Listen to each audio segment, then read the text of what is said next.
Hey everybody, welcome to another Link to the Past Randomizer tournament race.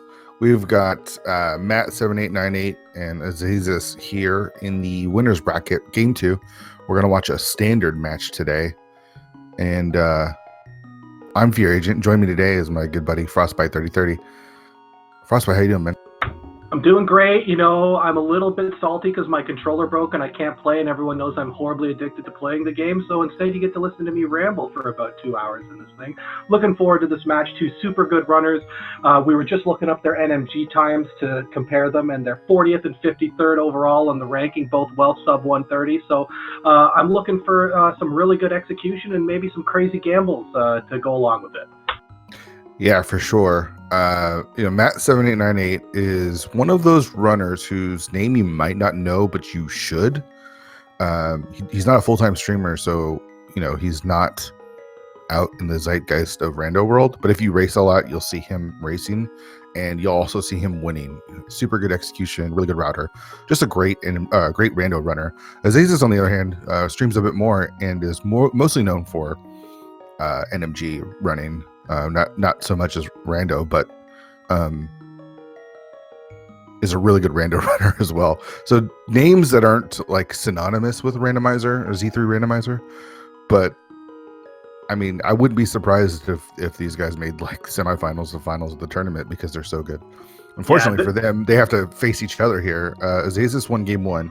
Matt chose to made the switch to standard. So instead of a normal open, what we've been seeing a lot of, we're actually going to be watching a standard opening. So we're not going to see route diversions for the first 6 minutes or so. Yeah, I'm a huge fan of the standard opening. If for no other reason, it doesn't let me lose by skipping my go mode item and escape for 90 minutes.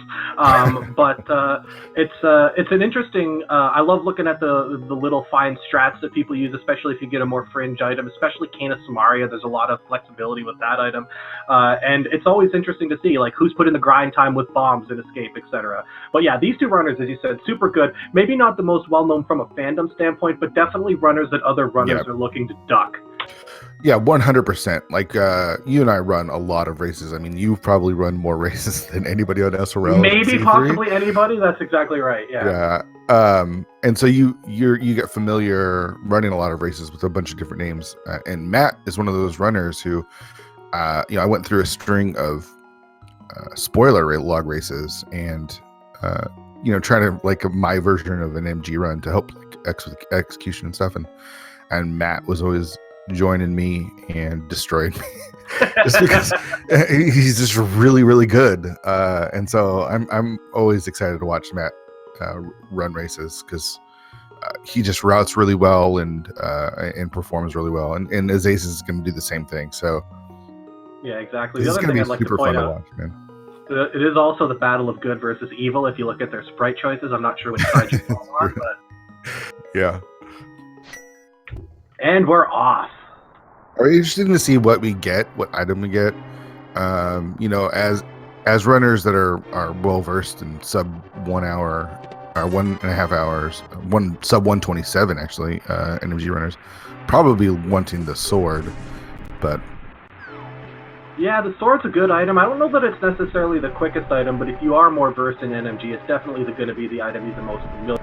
And Asaz has given us the quick map check. I believe I saw that Tower of Hera was a pendant, and the other two dungeons were just normal crystals.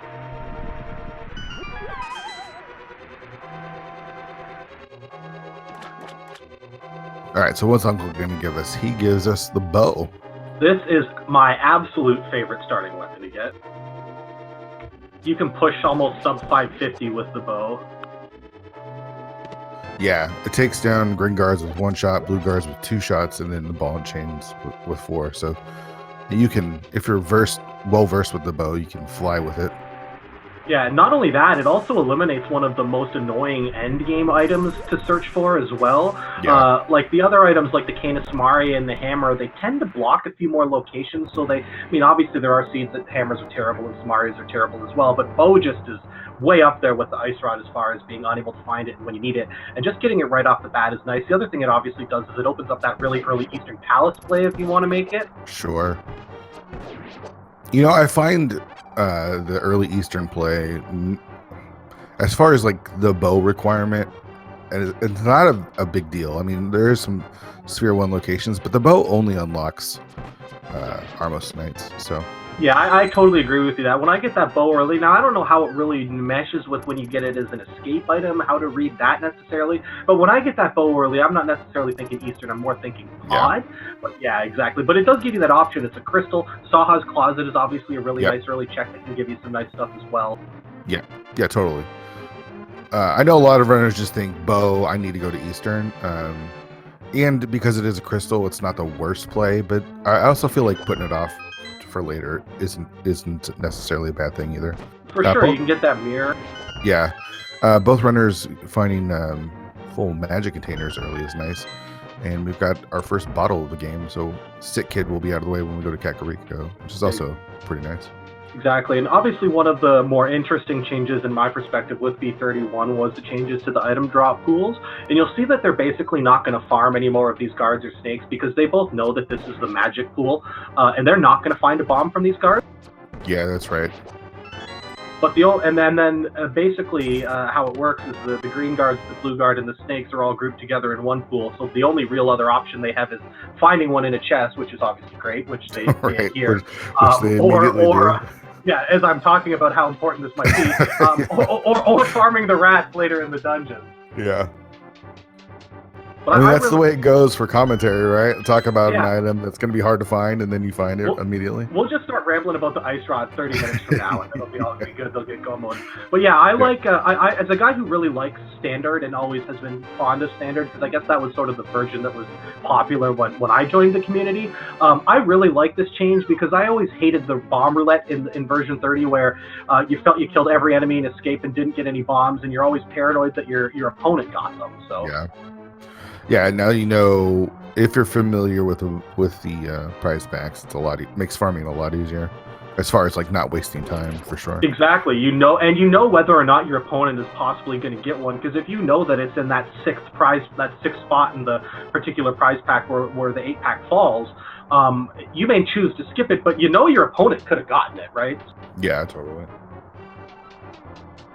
But with the version 30 change, when they removed the upgrades, it feels like you open bombs and escape a lot more frequently. Yeah, so, and Matt getting through the push door at about 4:17, which is a really good time. Azazas had a little bit of issue with the first blue guard or the second blue guard, I can't count, and he's just a little bit behind, but obviously not anything significant. Yeah. Well, let's call the race now. GG's, move on to the next one.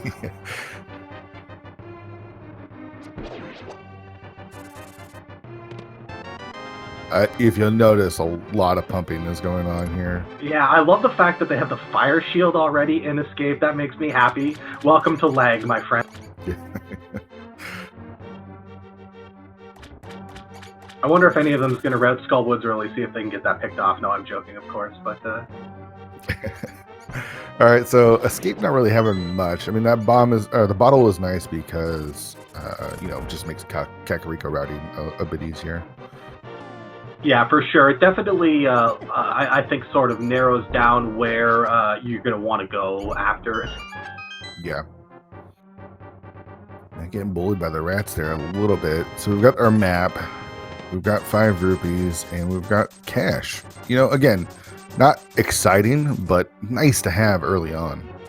Yeah, for sure. You'd rather find 300 rupees here than sort of like in GT or whatever, right? Yeah, totally.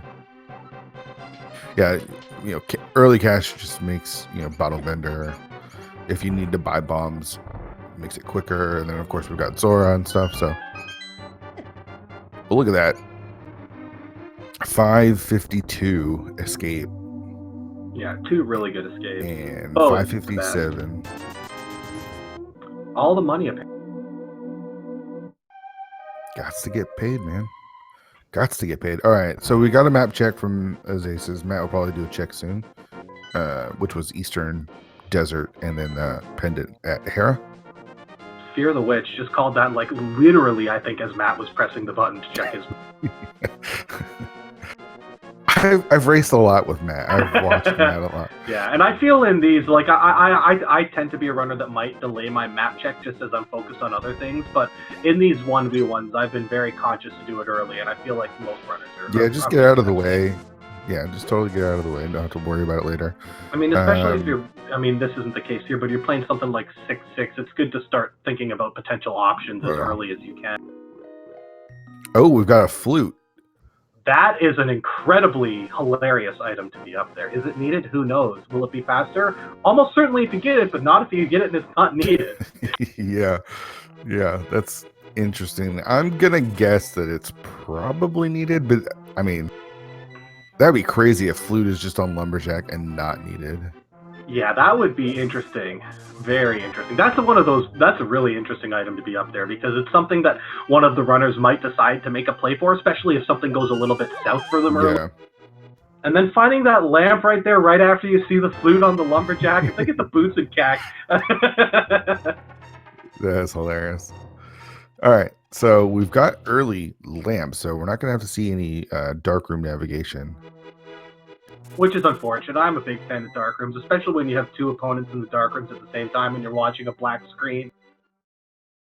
Now, the one thing about standard is, especially with since we didn't really get any items, we're not going to see any really divergence for a bit. We need something that would divide our runners, and Kakariko just seems like the most logical play at this point, especially since you got that bottle. Yeah, exactly. You can get everything here. You know you're not going to have the flute in South Shore, so there's no advantage to maybe routing in South Shore early out of Lost Woods, which I like to do sometimes, maybe to find the flute or something like that. But when you know it's stuck up there on that lumberjack ledge, this absolutely makes the most sense. Yeah, and with that lamp, I mean, we got our sword as well. Eastern is fully in logic, so we might see them head over to Eastern before even doing South Shore next. Yeah, that would be my suspicion that they'll both probably make the Eastern play right out of the race game through a save and quit, obviously. But yeah, that makes sense.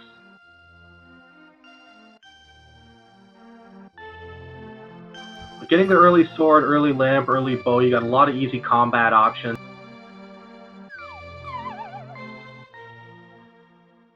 It's interesting to see them both route lumberjack right away. Do you like checking lumberjack early? I usually wait until I have boots or I'm heading up to the mountain or something. Yeah, in open, I start at Sanctuary and check lumberjack every single time, mainly because I'm up in that area farming bush crabs and whatnot. Ooh, nice master sword in there too, and the glove. This is going to be a Jetsi, confirmed, Kappa. But no, in standard, I never check the lumberjack. I don't check it. In open, I do, and I don't know if that makes any sense, but that's how I've chosen to do it. Yeah. Well, we've got Aga available to us right away. We don't have a Moon Pearl yet, and we don't have the boots. If we get the boots and that Moon Pearl right away, I would see them going immediately for Aga, and not even doing Eastern or South Shore. We'll see. Yeah, I want if you leave Kakariko with the Moon Pearl and boots, do you head immediately to Aga? I have no idea. I feel like in a big race, the answer is yes. In a 1v1, I would be so paranoid about it not being required that I'd probably want to check the South Shore first at least. And maybe put off Eastern. But yeah, I mean, it seems can we start thinking about some hilarious things? What about Moon Pearl over in Checkerboard Cave or something like that? That would be yeah. I've seen that more than once, for sure. Yeah, I'm not sure I've ever seen it with the lamp on the the flute on the lamp on the lumberjack would be a much more interesting situation with the flute on the lumberjack ledge. Although everyone's probably played a few seeds where the lumberjack ledge was required in order to find the moon. Yeah, so nothing in the library. We'll check the race game here and see if we've got anything, and then nope. So where are we going to go? I imagine Eastern is the play. You've got Saha's Closet, and you can fully clear Eastern as well and get that crystal. So yeah, for sure. The real question is, where's the Moon Pearl going to be at this point? Oh, we got a little bit of divergence. Nice. Yeah. It looks like Azazas is going to go give a quick check out on the island. Yep, just a heart piece sitting there on the island, so don't have to worry about that. Yeah, and Matt's going to South Shore. One thing I'm interested is if he does gonna make that, good speaking. If he is gonna make the Agena check, I've noticed a lot of runners in these 1v1s have been routing down to Agena in ways you almost never seem to see in sort of large daily races or just more casual settings. Yeah, I mean, it's one of those things where if you route Agena's cave early and you get something, you feel ahead. And if it's nothing, you know that you don't have to worry about it later. Yeah, for sure. And it's unlikely that the like sort of marginal amount of time that you spend getting it is going to be the deciding factor. Not that there aren't races decided by that margin. There have been lots of very close races, obviously, but Matt is going to check a game. Yeah, speak of the devil. I think he's maybe just trying to metagame this a bit. Yeah, like makes sense. The logical. I mean, you and I both expected them to head to Eastern, and so Matt's saying, "Well, I'll get there, but let's check some other stuff here early on." And if he finds, let's say he finds the Moon Pearl or he finds the boots here, then you feel really good. Yeah, exactly. Of course, it's just gonna be what, 5 rupees here or something. Yeah, 10 arrows probably because they don't even have any space for them. Well, it's something. Yeah, that's interesting. But the other thing that moon, I think I'd say everything wrong today. The other thing that the flute being on the lumberjack ledge does is it sort of frees up some more early routing, because I feel it makes more sense to do sort of the standard play, if you will. To risk missing the flute is a problem. You check Agena's cave and then you find the flute in Eastern Palace, you're going to feel really bad. Yeah. But the fact that you know where it is, it makes sort of these checks a lot more appealing, in my opinion. Yeah, so Matt heading down to Mini Moldorm Cave. His ace is inside Eastern. His first item, he gets 20 rupees. The first check was the big key.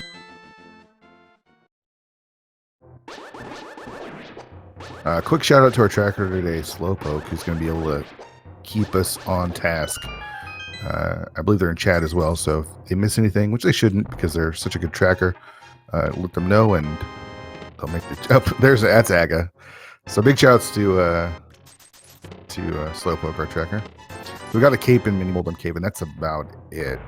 Which is just like, hey, guess what? You probably should go to Aga, and there's our Moon Pearl. So this is, yeah. I mean, if you weren't doing Aga for the fluid, it looks like we're going to be doing it for Dark World Access. Yeah, exactly.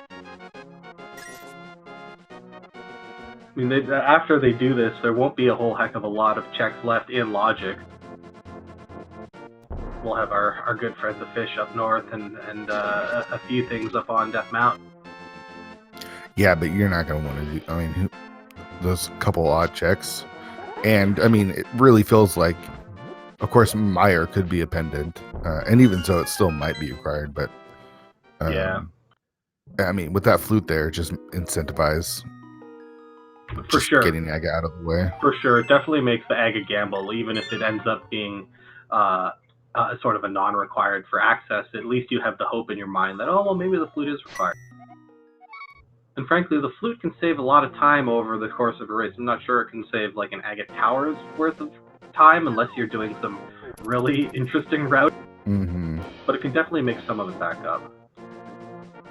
So this really isn't, I mean, Matt wasn't able to get anything, really got the cape, which Azasis will eventually pick up. He did get that powder, which is interesting, but doesn't unlock anything for us right now. So... No.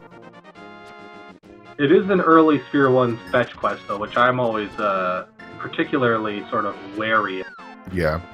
The real question is, does Azasis just do Aga after this, or does he go down south? And our green pennant is Pod, of course. Of course it is, because we got the bow from Uncle. Precisely, yeah. Yeah, it'll be interesting, because he is only one item from sort of natural Dark World access. I wonder, it probably would make sense to check the South Shore first, just to maybe try and find the boots before you make that commitment to Aga Tower, because it does save, a marginal amount of time on your way.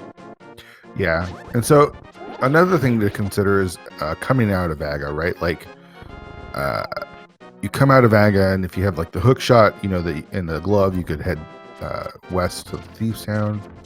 But with our loadout, it's pod and catfish, and he can't even complete pod, and pod is a pendant. So yeah, exactly. It's not a really appealing play. Obviously, finding the hammer would open the south checks through Hype Cave as well, but of course, finding the hammer would also just give them access to the Dark World directly. So, Aziz is able to get his first crystal from Eastern and that Moon Pearl. Nothing else. We'll see what Aziz chooses to do here. I imagine doing South Shore checks just makes, like, you don't want to leave the hammer there, go accidentally do pod, right? Yeah, exactly. And, I mean, he obviously would have the opportunity to fake flipper if he wanted to as well. He'd be, Yep. you know, I don't think he'll get the 500 with what he'll find here, but there is some catch in Mini Arm Cave. But I don't know. The fake flipper is it's such an interesting play. It seems like it wins lots of races, but then it sinks lots of time as well. Yeah.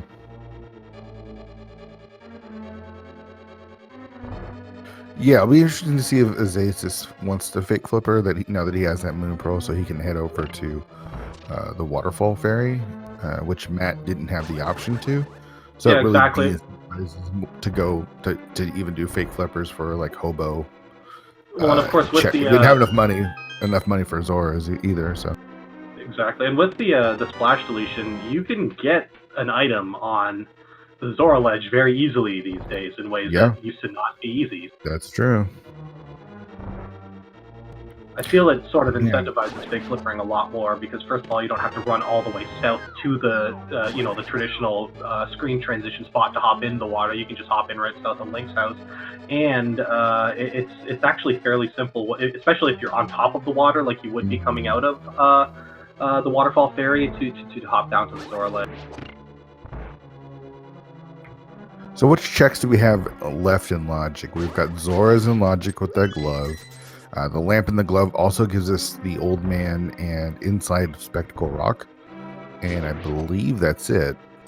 I think that is correct, yeah.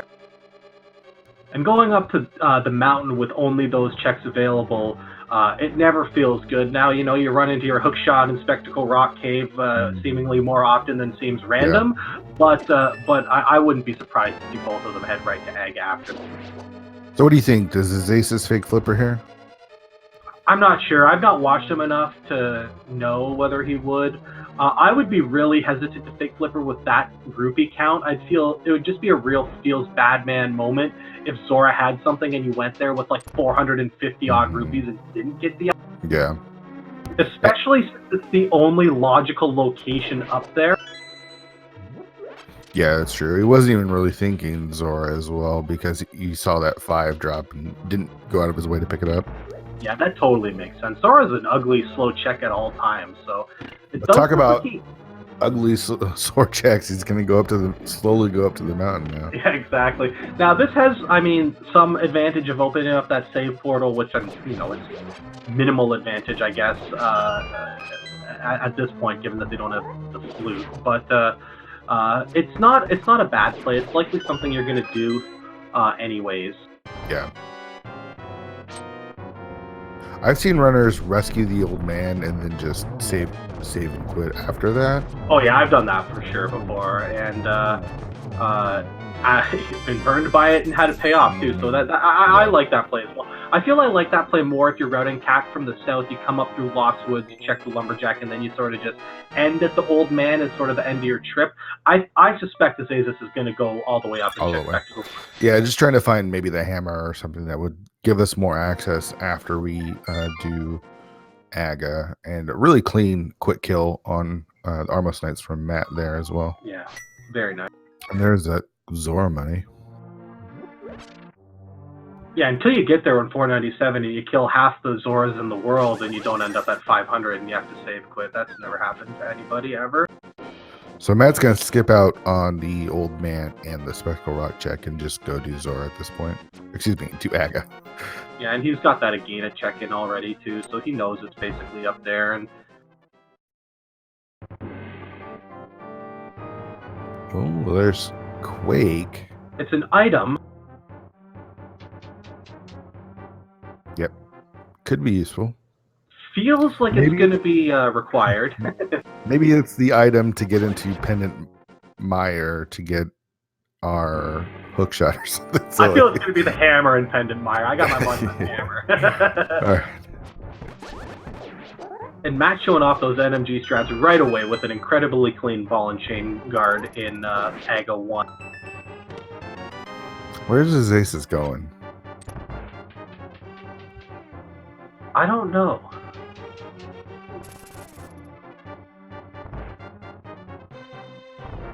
Is he going into Spike Cave? No, he needs Oh, a he's hammer. checking the map. Okay. It is Pendant Mire. Oh, that's interesting. Yeah. So we got a 5-6 at Swamp and at Turtle Rock. This actually makes sense to me because if Meyer had been a crystal, he 100% would have went to Aga for sure. He might still go to Aga, but I mean, he only has 2 spots left in Logic. We'll see what he. No, you go Aga. Oh, no, he's gonna go check either Zora or Gina. And the way he's routing, looks like he's gonna go do some fake flippering. That is correct. Yes.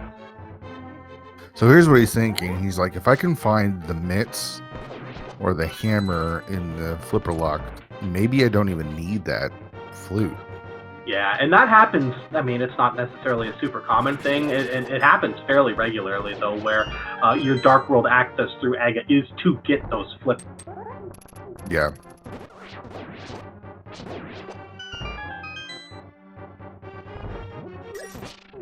It's a bold play. I like it. Yeah, it definitely is interesting. It's likely, the other thing is, it's likely something that Matt will check at some point, the flippers checks.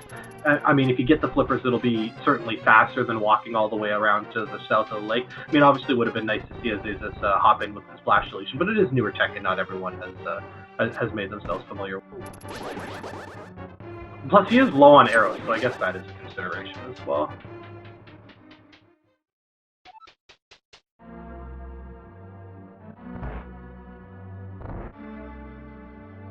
And we're approaching everyone's favorite boss fight in the game, where I find it literally impossible to focus on the fight and what's happening because it is, in fact, so boring.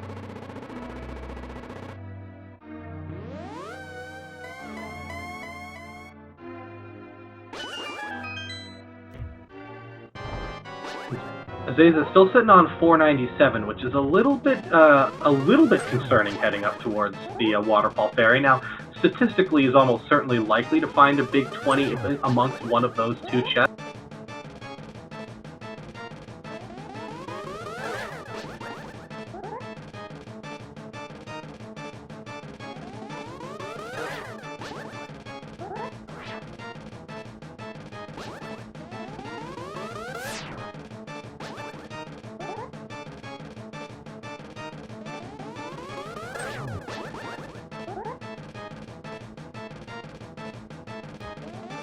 Also checking out the fairy gift, which is a bee, of course. But at least in the newest version, you don't feel that bad about getting that bee because you haven't wasted 7 or 8 seconds waiting for the fairy to give your bottle back to you.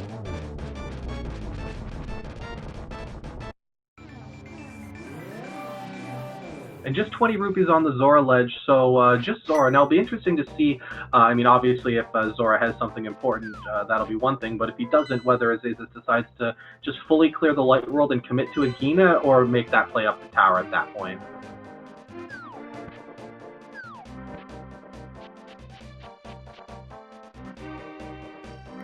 Oh, and just a little heart container. That's slightly annoying. The other thing this does to him is it puts him in a very bad rupee count for pod.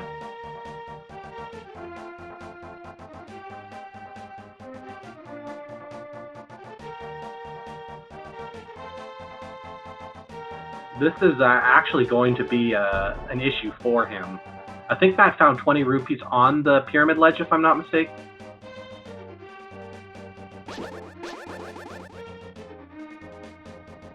I'm really surprised that Azaze's is checking everything.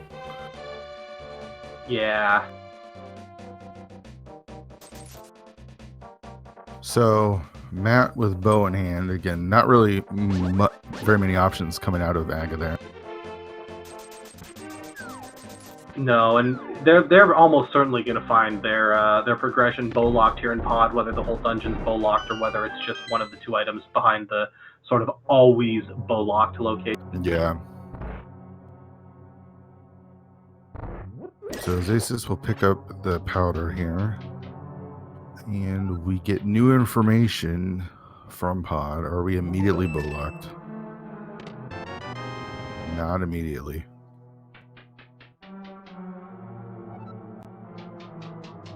That's a feel bad moment for Azasis, right? Like you find the powder, which isn't the worst, but you just spent all that time just confirming that it is Aga.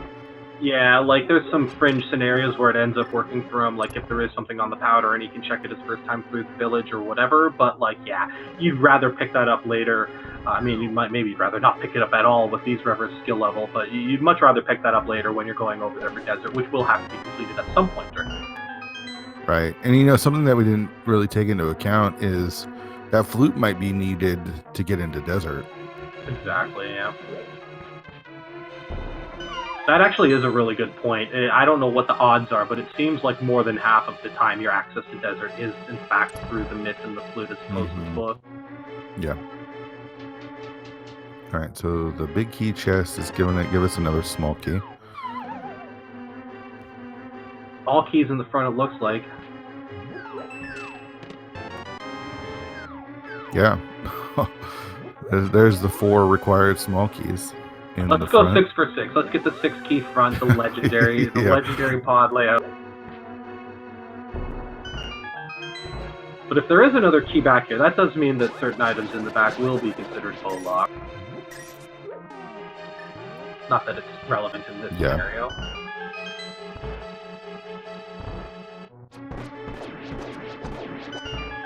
So Zaze is making his way through Aga.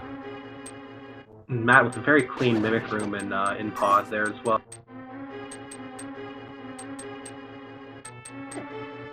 Setting up a death warp as well. Yeah, I guess that is the one nice thing about being. Of course, he gets a heart container out of it. Kind of hoping that was Snake Heart too, so just refill. Yeah, exactly. That is the one nice thing about being, on 6 hearts 28 minutes into the game, is it does make the death warping a little more friendly. It sure does. It makes accidental death warping a little more of a thing as well, but we'll just hope that doesn't happen. Sure.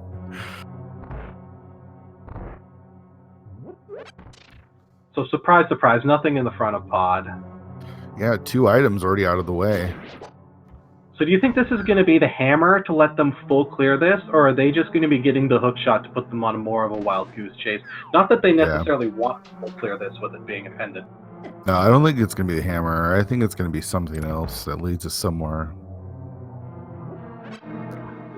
Although Pod is the green pendant, so there is that added incentive as well. Sure.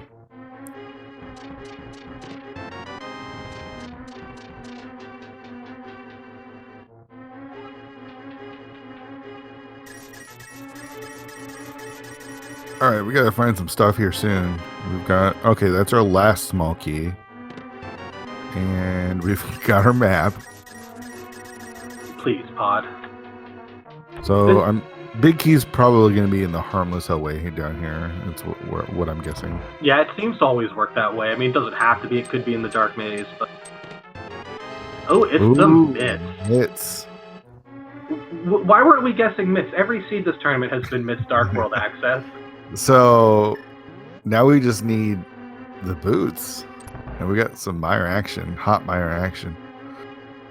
I mean, not necessarily Mire per se, but Mire area. For sure. Yeah, Zazus is actually in a bad spot here, though, because he actually doesn't have enough money to get into Pod, and he doesn't really have an easy way to get money either. That's tough. I feel like hula-hanning is probably his best option. Yeah, probably hit the catfish. All right, so there's a compass. That means Helma's Sword does have an item as well as the green pendant. So we can't do it without that hammer. But Myths does unlock, a lot from here. Yeah, it's turning out to be fairly linear as well, with just only finding the Myths there, which, I mean, doesn't really open anything other than the sort of Village of Outcasts port. So we might see Azazas go over to Catfish first. Yeah, he might. He might. I don't know if he's checked the tree pools. I'm assuming he did earlier, and I just can't remember that long ago. The tree pool was just hard. The tier 1 tree pool was just hearts. Yeah, I might just take a random flyer on whatever random. He's probably on the tier 2 right now. But you're right. He is going to go up to Catfish, and this is something that could be important because Matt has actually isolated Catfish fairly significantly. Although he hasn't checked Zora yet. So yeah, that's what I was saying. But I mean, we know that Zora doesn't have anything, so he might never make a switch over to Zora if he finds all the items first. Yeah, exactly. And Matt choosing to delay Skull Woods and head straight south, which with the mitts is certainly an understandable play. With the hammer, I feel like I just hate going through those bushes so much that I tend to check the front of Skull Woods. Yeah. Yeah, there's no real consensus on when do you check Skull Woods without the fire rod. Because I see it go both ways. I feel like I do both ways internally. So I'm right there with you. Yeah. So whichever one you're supposed to do, I'm successful at finding the other one. And what a troll from the Catfish. Zaze is looking for cash, gives him a single rupee. I mean, because everyone calls Frostbite Mr. Positivity. I'm going to look at it. That actually pushed him to a multiple of 5 rupees, which does make his rupee farming for pods marginally easier. All right, so it looks like he's probably going to be setting up the Houlihan here. Yeah, this makes sense. And Matt just opening up cash left and right. I know, it is kind of ironic, right? Yeah. All right, so he's going to bomb himself into the Houlihan room here. I mean, this is just the fastest way to make sure you don't have to do any farming. Or, absolutely. This killing totally enemies. Makes sense. Yeah. I wouldn't even be surprised if he doesn't even pick up all the coins, if he just fails. Yeah, exactly. I mean, it's a little bit of a time loss, and he's probably a little bit upset with himself for making that Zora check, especially since it turned out to be nothing. Yeah, you definitely feel behind doing all the water checks, and then the water checks not paying off. I mean, especially because he didn't do it from the Ice Rod Cave. He did it after a save and quit, so he had to make an extra trip down there. That actually could have worked in his favor, though, because he could have hard reset out of Zora. He didn't find anything of value in any of those checks, and kept his... Yeah, he wanted to keep his bee in his bottle, though, that he got from the fairy. I guess so. We already got Mirror Shield. That's annoying. So it looks like 2 items in the front and nothing of real value. Matt looking to set up a death warp here, I think? Yeah. Oh, not even going back. All right. You got so many checks, I guess, to do. Yeah, I kind of like this play. You'd hate to have the hammer sitting in Hype Cave or even in the front of Skull Woods. I suspect what he might do is pick up the Smith, go check those overworld checks down towards Hype Cave, and then save quick, come back, and then start going into maybe Skull Woods and more completely filtering the area. Yeah, that makes sense. So Zazus looks like he's behind, but he has done more checks, or different checks than Matt has. So even with as linear as the seat has been, he did go out of his way to check Zora, and that took him quite a bit of time. Yeah, exactly. Matt would have an advantage now because obviously Azazus didn't find anything in those checks, and it's potential that he'll be able to check them in a more efficient manner later in the seed, or skip them entirely. But, if he ends up checking them all as well, it's not really going to make a whole much of a difference. Sure. We got a red meringue here at the dig game, and Matt says, you know what, I'll take that. Yeah, the red meringue is better than the blue boomerang ever since Splash Deletion, right? Like, it actually has function now, so... I mean, but when you have the bow, right? Very good point, yeah, very good point. Fine, you can reach items that you want to pick up from a slightly longer distance away. And so Village of Outcast in the front of Thief's Town, not really paying out. Are we going to get some hype from Hype Cave? Is Stumpy going to have anything for us here? And where are those boots? Because it feels like they're coming sooner rather than later. Yeah, I completely agree. Part of that's just bias because we see that flute sitting there and it's burning a hole in our pockets right now. Totally, yep. Alright, nothing from Stumpy. Now let's go check the hypest of Hype Caves. Or 5/6 or TR and Swamp. Oh, those are not good 5/6 crystals. That just means you're probably not doing Pyramid Fairy. Yeah, and if it is something in Pyramid Fairy, it's going to be very annoying to get to. Yeah. I mean, I guess unless you do TR first, if it works out that way, then it's not that bad. Swamp Blast is your Swamp as your second 5/6 crystal is obviously, I think, ideal. Okay, so there's our mirror and our fire rod. Was that the fire rod? Okay, it was. Yes.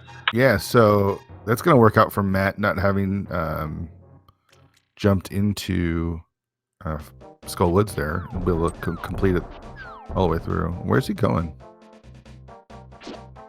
Oh, he's gonna go check K45 now. Ah, good point. I was struggling to figure out what he was doing. I mean, he's probably thinking, oh, he might be able to just turn it into Smith as well. And yeah, then he'll grab the probably purple just chest. walk right back there with the Smith. Yeah. I suspect he might not do the purple chest. He might go right up into Skull Woods next.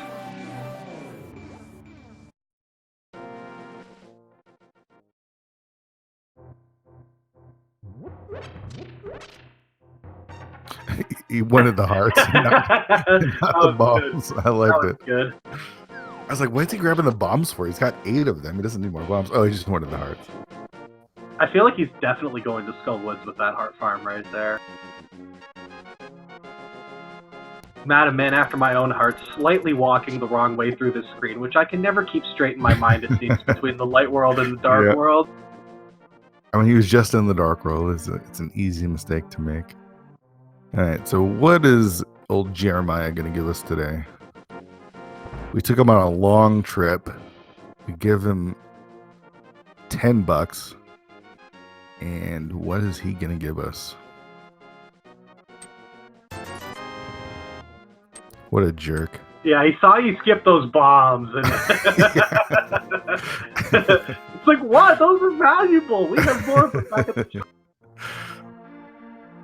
All right, and you called it. He's just going to head right back up to Skull Woods. Yeah, when he left his, he decided to leave his portal beside K45. So yeah, because with the miss, he could have, you know, just opened up the rock and came back up here. I wonder if he's been watching races like I have and is just totally concerned about Graveyard Ledge having items. It seems to have been super important in like 3/4 of the races so far in this tournament. Yeah. All right, so Azasis has got his mitts now, and we'll be heading over to the Village of Outcasts. We'll see if what kind of route he makes, and see if he dips into Skull Woods or not without that fire rod. So with this route, Matt will be able to do Skull Woods, right, and then he'll be able to go down to Purple Chest and turn in the powder at the same time. Yeah, and without sort of killing his route by losing his portal there either. The portal will not be valuable to him at that point. Mm-hmm. Yeah.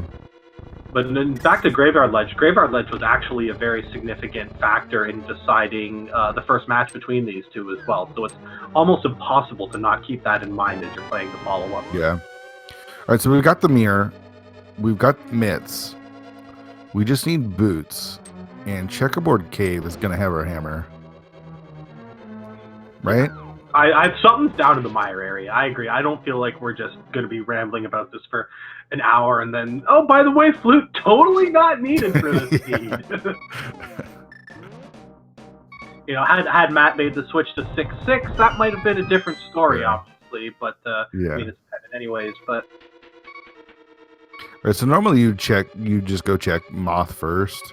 I mean, he didn't get an item in the big key chest, but with 2 hearts, he's thinking, you know, I could probably just death warp and reset my heart count from here, probably. Exactly, and plus at this, like, it's not like he's OP versus Moth right now. If there happened to be a tempered sword there, or half magic even, or he has half magic already. Way to pay attention. When you're really low resources, getting something in that chest, even a single heart container, is valuable. Yeah. But with his heart situation, he can now, if he wants to, farm a few hearts in here, and he can basically go in full health, and he's more confident than I am, so he's just going to go right there. Yeah, I mean, half magic makes good it point. pretty simple. And tempered, so... And he's getting some nice heart drops from these Gibdos as well, so...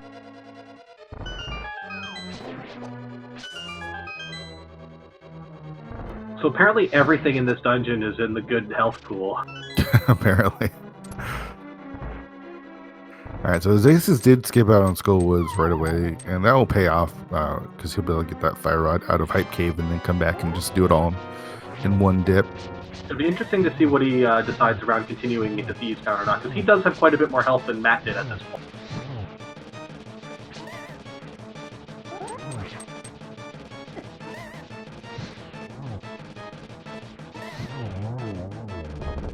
Nice Very, again from Matt yeah, very there. nice fight from Matt. I feel he got some fairly unfortunate the bug that off Moth. That's always great.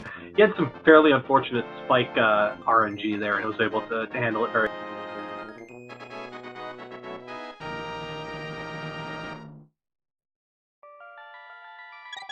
All right, so we've got one item left in the front, and this is sort of the benefit of routing the back first. Is if there's an item back here, you can just find that one in the front and take off. For sure. I feel like, especially with the fact that with the key change in the advanced logic in V31 with respect to the pinball room, I feel like going to the back is almost always the right play now in Skullwoods if you have the fire. Especially if you're not planning on safe quitting out of Skullwoods, because if you go to the back last, then you got to walk all the way back out. It feels bad. Whereas if you commit to the back first, you're basically walking out no matter what. Yeah. Oh, and there was a free key there.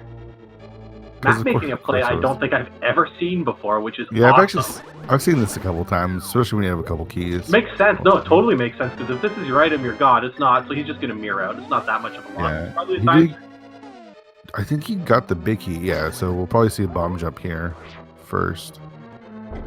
And Azasis is heading to the back of Thieves Town.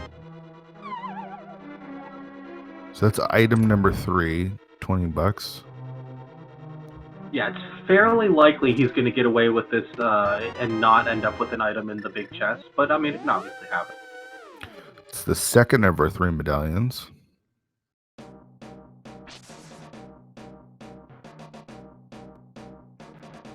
So, is Matt going to go all the way to Graveyard Ledge at this point? I think he will, yeah. It's just such a long trip to go to Graveyard Ledge, and then if he wants to do Purple Chest and Powder, it's another long walk back. So yeah, I'll wear a hook shot. That is an item. Yeah, that's really big, because now that opens up all of Death Mountain for Matt, and he hasn't even made a trip up there, so we might see him. I guess he could still do Graveyard Ledge, but I wouldn't be surprised to see him just mirror out of here and head right up to the mountain. Yeah, that would be the most efficient play. I feel like I'd probably be checking Graveyard Ledge here as well, because I'm super paranoid about that location specifically. But, I mean, drop down, mirror, and you're good, right? Yeah, but doesn't want to isolate anything. It has to be careful with those Murderodactyls. There are only 4 hearts there. Yeah, exactly.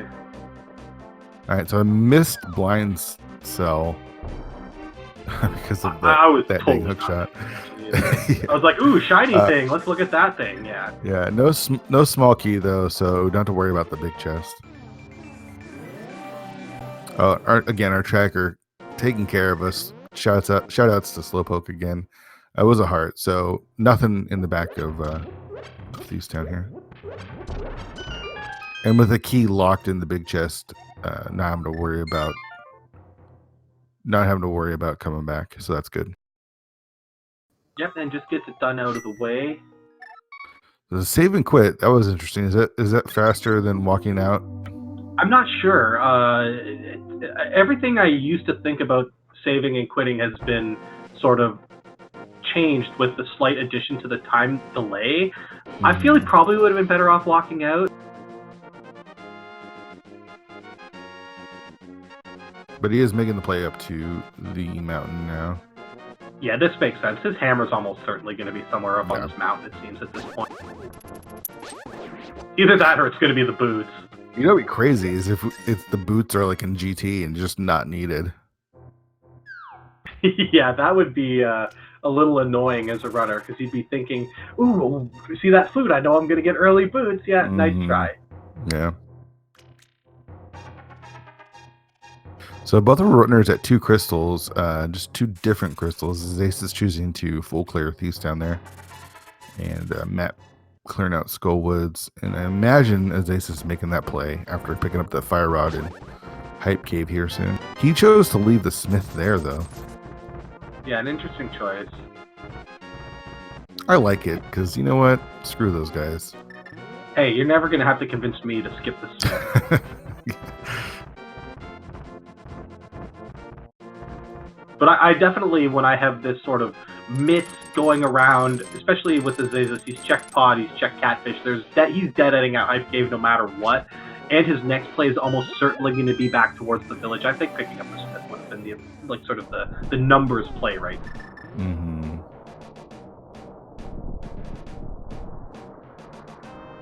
All right, so lots of checks up here since we've got that hook shot. We've got Paradox Cave, Super Bunny Cave, Hookshot Cave. Lots of stuff to find, and watch it be completely empty. There is no way all of these checks are going to be completely empty. He's got to find something up here. A 5er and a heart piece to start it off. All right, Asazas gets his Fire Rod. We'll see him probably make his way over to Skullwoods now.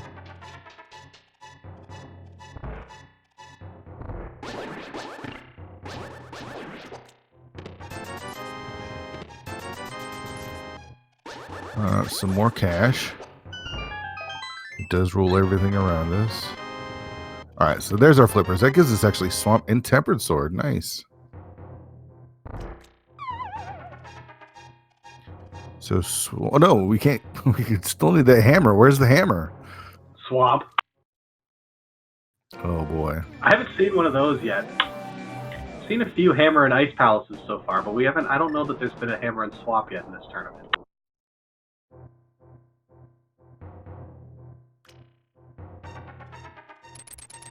The other thing, I guess it'll be interesting to see if Matt makes a play over to Tower of Terror or not. Yeah. Matt's missing the hook clip there. Make his way up around. Yeah, that's always annoying because it's a fairly free trick that for some reason just most runners occasionally mess it up, and you're just thinking, I better not lose by 5 seconds. Yeah.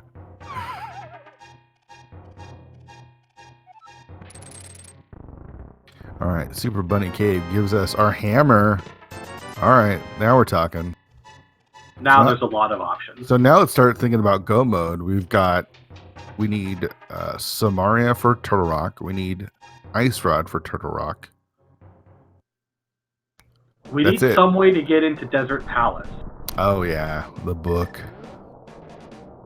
So which is almost certainly going to be in GT at this point, I think. I feel like that flute is going to be required. Okay, so we don't need Quake. We need Ether, which we got out of Skullwoods there. Was that the king? I feel like it was a big 20, but he checked it so fast. Yeah, I missed that. What was on that ledge there? Was it Samaria? Okay. Okay. I was actually looking at it and I didn't see it. So this here's a quandary for you. If we don't find the Ice Rod here, there's Blue Mail. Do you go into Turtle Rock at this point? I absolutely would. How about the mushroom? Yeah, I guess the way I would look at it at this point is like, if I check a whole bunch of stuff and I'm still missing the Ice Rod, would I be willing to go into Turtle Rock then? Because of course the answer is yes. Why not go in now? I have the mirror. I mean, I don't have the flute, so I can't save my portal necessarily, but I mean, you can. It's just way more annoying. Mm-hmm. So what we're looking for now is either the Ice Rod for sure, and either the boots to get us the flute, or the book.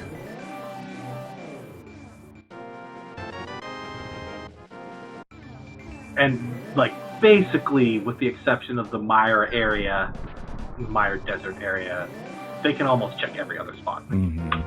Yeah. All right, Matt debating. He thought about going over to Hera. Instead, he's going to do Spiral Cave. So this makes me think that he's not doing Hera at all. Yeah, I like this play. He doesn't have to complete Hera necessarily. Spiral Cave is a very annoying check, easy to isolate. And by leaving Hera, he's also left, Spike Cave, potentially the Ether Tablet. So it's not like he's completely isolating the Tower of Hera the way sort of skipping Spiral Cave isolates it. Ooh, all right. So there it is. Now we still might need the boots for desert. Well, we don't know about that either. So Yeah, this is interesting. I feel like Oh, desert is where you boy. have to go right away. oh man, so you've got maybe an unclearable desert. You've got a fully clearable swamp palace. You've got a fully clearable ice palace, and he still needs to go back to Thieves Town. And he chose not to dip into Turtle Rock, despite being all the way up there. Now, Yeah, I mean, I don't think it's probably the smart play, but exactly. it's so tempting to just jump into Turtle Rock at that point. Yeah, I feel like finding the book there is a significant alteration to my mindset about diving into Turtle, because now he's like potentially 1/2 items from go mode, and Yeah. I mean, obviously the ice rod's going to be in Turtle Rock, so Yeah. All right, so if you're Matt, how are you going to route this? Are you full clearing Swamp Palace, and if Not you a find chance. nothing here, I think I would skip left side even if it had 3 items on it. wow. And then from there, do you go Ice Palace or do you go over to Desert? I would be prone to going over to Desert next because he has the flippers. He can get to Ice Palace fairly quickly from Link's house. But going to Desert, I mean, if you can clear it, you can clear it. If not, at least it sort of crystallizes your go mode requirements. Mm-hmm. Of course, if you go into Ice and the boots are there, you avoid a double dip of Desert if it is required. But you never know until you make the play. But what I would do here is I would head over to that Bombos medallion or tablet or whatever it's called, check that out, and probably check out Desert. All right, so our first check into Swamp Palace is a map. Of course, it's the map in the first check. All right, so we've got at least one item on the left-hand side. If the next check is compass, do you just immediately go left at that point? Probably. I mean, even though I just said I'd skip it those 3 items like literally 1 minute ago, this changes. Yeah. Especially Matt, he's got to be feeling pretty decent about his route so far. He hasn't really made any significant, I guess you could say like checking Agina was a little bit of a delay because he got that powder and hasn't done anything with it yet. But he's been pretty close to sort of god routing this. I would be more prone to checking this, I feel, if I was in Matt's scenario than if I was in Azaza's scenario where he knows he's made some unnecessary. Yeah, going all the way to Agina when he did. Matt routed in Agina early, so you don't feel terrible about that, especially since you got the powder from it. Exactly. Azaza's did it very last, and so you're like, I got the powder, but man, I should have just gone to Aga. Yeah, exactly. And with the early Agina routing from Matt, it's like almost baked into his opening, you know what I mean? Yeah. Whereas Azazas did a one-off check. He didn't just go over from the dam. He actually came all the way from the house. I mean, it's like 20 seconds or whatever, but still. All right, so he's got his hook shot now. He's going to check Graveyard Ledge. We'll see what he does. We've got the big key. Okay, now I just go left side now.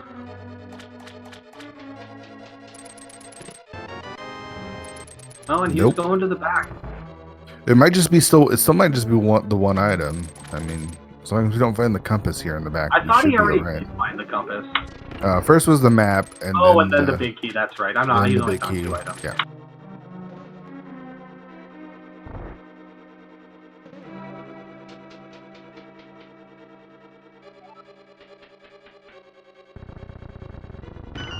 I mean, I would probably go left side there because I have no discipline, and if there was one item there, I would skip it for sure. Yeah.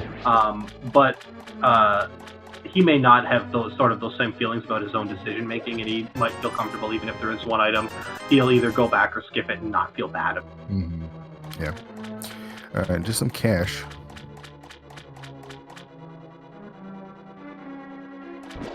I feel like going into left side swamp for one item though this early is a very challenging decision to make. I know a lot you watch races and chat and some of the other commentators say, well, how can you skip left side that early? And the answer is, how can you check left side this early when you have so many other options available? Yeah. Plus, like, specifically if I go into swamp really early and I don't think my opponent has, which I mean, it's been fairly calling for swamp in the seed, it seems. I tend to skip left side as almost a hedge against my opponent being able to go mode it as well. Yeah. So Matt not going for the 0 cycle, just can probably get the 1 cycle here with that tempered sword. He doesn't have the boots, unfortunately, so.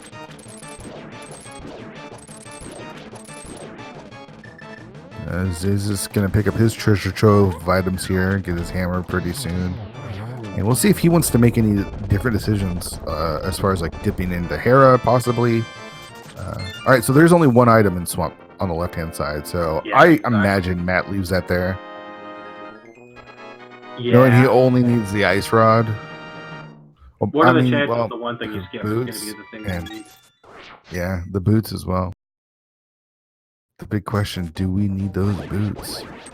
It'd be hilarious if we didn't. If the first item we saw was that lumberjack check of the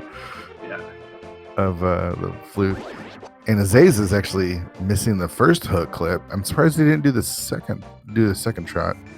So it walks around. Yeah, he could. I think it would have also been faster to just reset the room by going out the front door.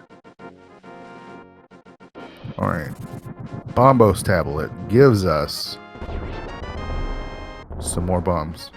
Is he's having a tough time with those? Yeah, those hook clips are giving him a little bit of an issue. All right, so Matt not continuing on into desert. I'm thinking probably ice. Nope, I am wrong. Where's he going from here? Is he making the Turtle Rock play right now? What else? Is he going to Hera?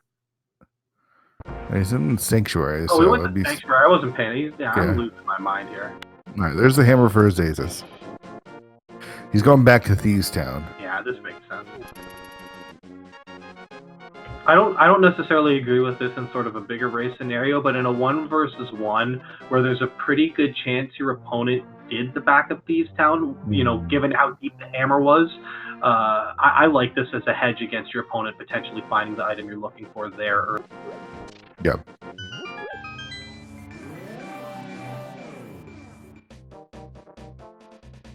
All right, so Azasis will be able to pick up a little bit of time here as Matt goes through Thieves Town. He does see the cane there. And again, we'll see if he wants to make any checks that Matt didn't do.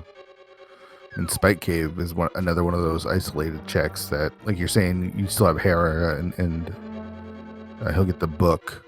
Well, maybe he'll get the book. Yeah.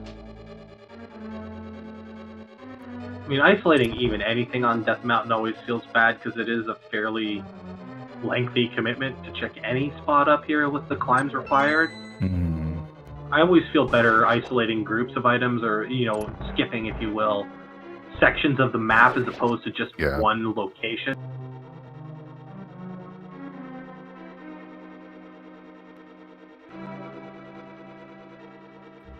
I don't know. I would really like a Turtle Rock dive here. I feel like that seems to be a reasonably good chance. I totally understand not doing it, but... Yeah, I mean, just doubling Turtle Rock just never feels good. It feels like you threw the race if nothing's there. For sure.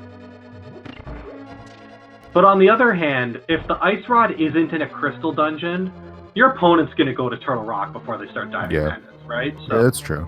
Yeah. So he's going to get his book here, and we'll see how that affects his routing. This routing makes me, again, think he's not going to do Hera, and he's not going to do Turtle Rock. I agree.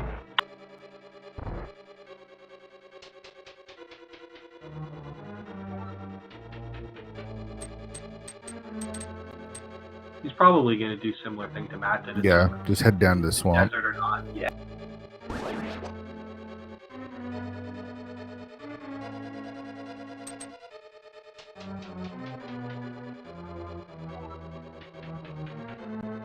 I mean, he could also make the swamp ice combination as well if you wanted. Mm-hmm. Yeah. I imagine swamp into Bombo's tablet and then maybe make that desert play like you thought Matt might do. Yeah. Again, just going into desert, not knowing you can clear at those. Yeah, it's one thing when you're walking in there from like next to Meyer Shed with the mirror and the flute and all that. You just dip in, it's 30 seconds with having to activate that silly book cutscene and walking all the way over to desert in the first place. It's definitely not as advantageous as or as appealing as it could be if they had, boots or whatever. Yeah, I feel like both of our runners have played it pretty conservatively. not making any like wild dips or gambles, just like playing out what the seed has given them.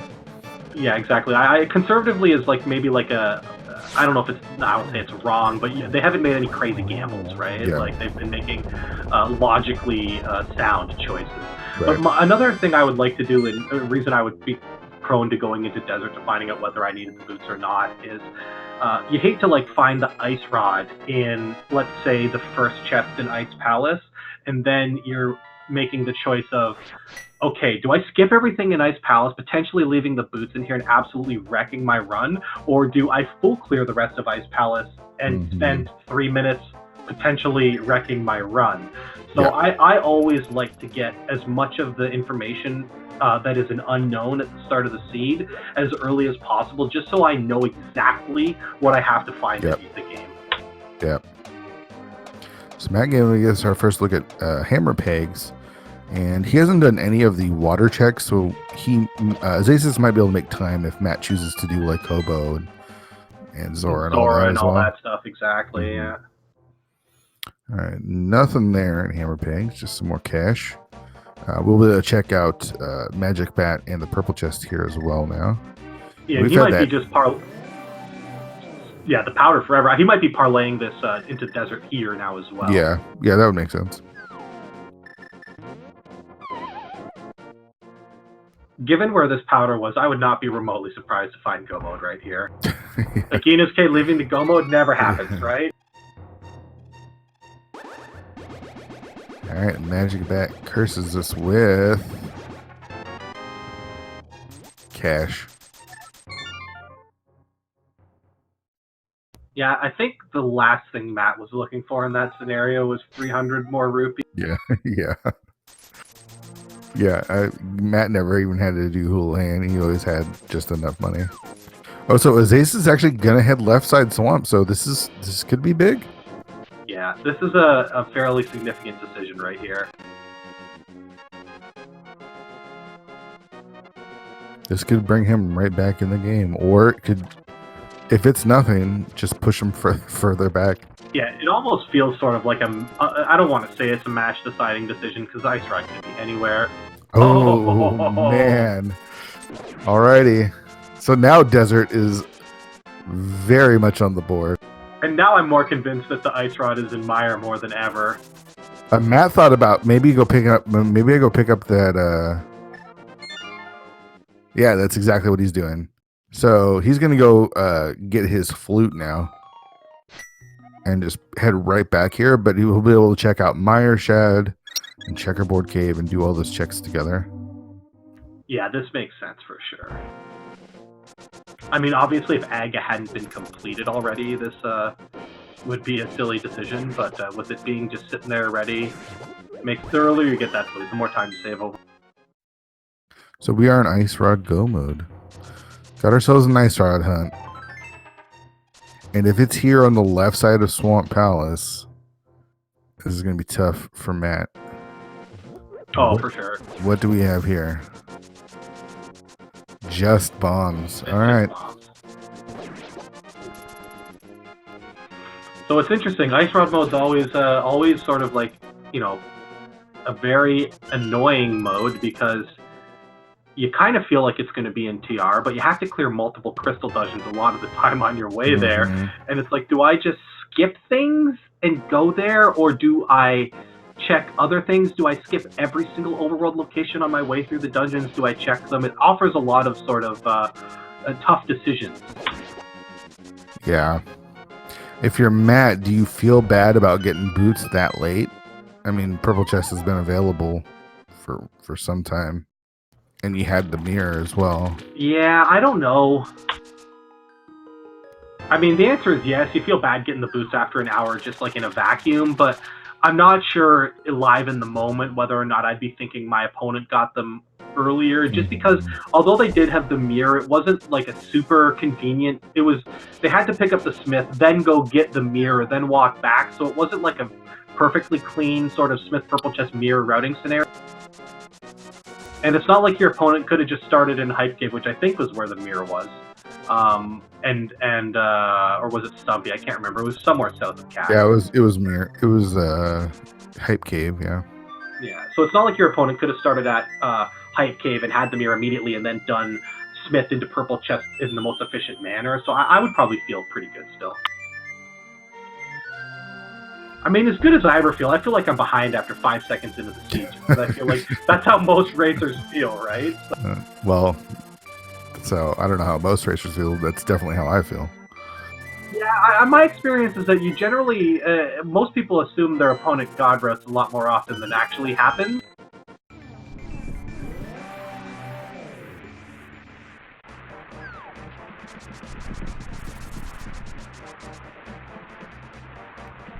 Is that Ether for Meyer as well? I couldn't see, it was too quick.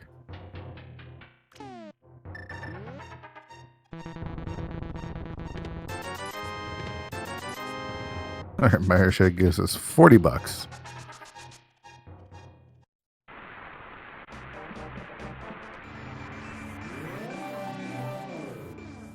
All right, into desert we go. It'd be interesting to see if these boots were hard required.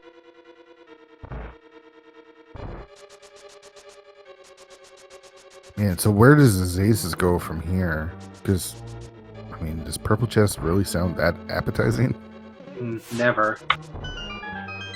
And he's got to feel a little like he's made some decisions that, not necessarily wrong decisions, but decisions that didn't pan out with progression. Mm-hmm. That he's got to feel a little bit, maybe not behind, but he's got to feel like there's a good chance his opponent hasn't made some of these choices.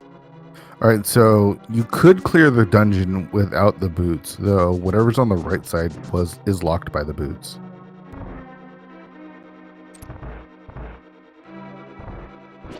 That would have been a hilarious situation to encounter. And the shovel, wonderful. To encounter without the boots if one of them had dove in here first, like Azasis is going to. All right, so he is going to leave that shovel behind. He will be able to clear desert, but... That's only bad for him if it has the ice rod. Otherwise, he's saving time. Yeah, that's true. Yeah, that's got to be one of the most annoying feelings in Rando when you realize that you just got an item too early in the seed and it actually killed your run because you dug the mirror out of some awful spot earlier and it sent you on a wild goose.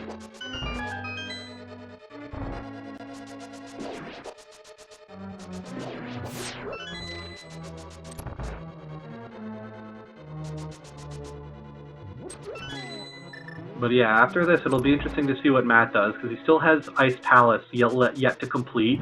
Of course, one of the most popular go-modable dungeons. Yeah. Also has ice in the name, so maybe you're worried about the ice rod, going home or something like that. I don't know. I would probably be... It'd be funny is if Azasis just goes to Ice Palace after this, which I expect him to do, and finds, like, the ice rod. We could have two runners... go hit go mode at the same time and Matt have the boots. Yeah. All right, so the second item in desert is 10 arrows. Nice fight from Matt there on land though. With his loadout, not the most difficult fight there. Yeah, for sure. Still always feels good to get a quick kill though.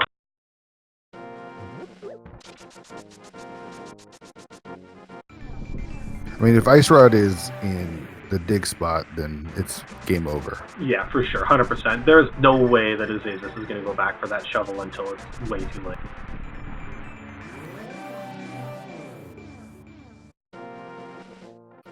All right, checkerboard cave, the much lauded checkerboard cave. What do you got for us? Silver arrows. I mean, it's definitely something you'll spend the time to pick up. Yeah. All right, so for Matt here, it's Ice Palace, right? Like, has to be. I don't know what else he has on the overworld, but I probably wouldn't be going into any overworld checks at this point. Oh, he's gonna do that shovel first, I guess. That that's smart. I don't hate that at all.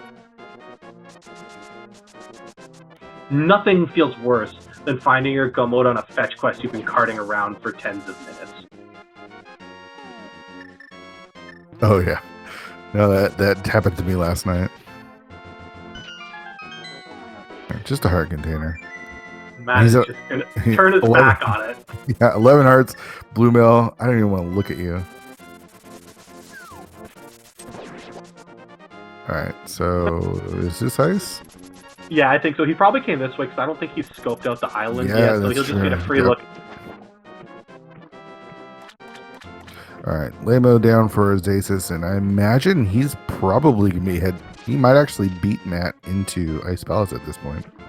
Yeah, and Matt's routing fairly conservatively. He's going to check this hobo spot because once he gets out of Ice Palace, if the Ice Rod isn't there, if he hadn't checked this, he'd be sort of left with isolating it totally because he would almost certainly just head through the portal south of Ice Palace to check the Zora area.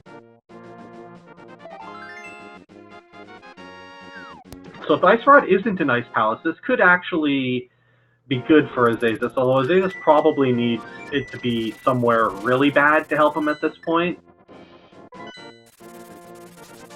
Where would a good spot for the Ice Rod be for Azasis? I feel like if it's in TR, that's not great for him. Although, you know, he might, if Matt does do the Zora checks, he's going to gain a pretty significant piece of time back. And I actually think Azasis is okay if they say, let's say they find Ice Rod here. No, actually, Ice Rod here would be bad for him. Ice Rod in Turtle Rock, if he just jumps up to Turtle Rock after this, yeah, and Matt does more overworld checks, then Azasis might be all right. Yeah, it's hard to say because the boots will make up some level of time, which is very difficult to specifically speculate about. Oh, the very lovely map in the first check of Ice Palace. Always getting a dungeon item here that's not a key is always the worst. Yeah, for sure. You definitely, if you're not getting a item, you want a small key specifically there, in my opinion. Yeah.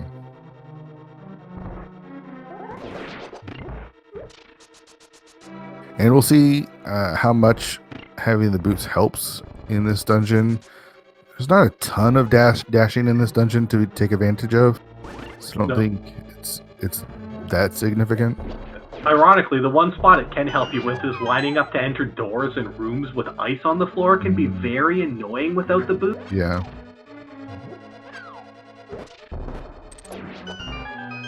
But yeah, ice is definitely not one of the dungeons where you know, having the boots saves significant time.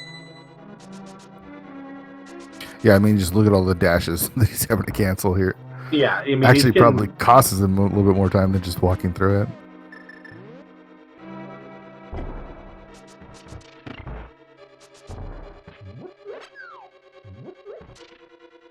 Very nice hammer strat through the Ice Palace bomb jump room by Matt right there. I am very jealous of that strat. Yeah, again, strong NMG strats there.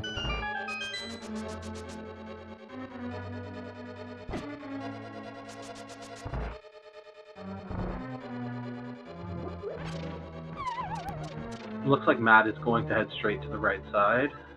All right, so Azasis takes that small key and he heads right. I kind of like taking that small key and heading to cross T or ice tea. Excuse me. Yeah, I know what you meant. Yeah. Yeah, I tend to route this more in the way Matt did, where I just tend to just go around the hookshot side if I don't find a small key in the first chest. Yeah, that makes sense. I've never actually timed routing Ice Palace. It would be an interesting experiment to see with the various options available what is the fastest way to go through it.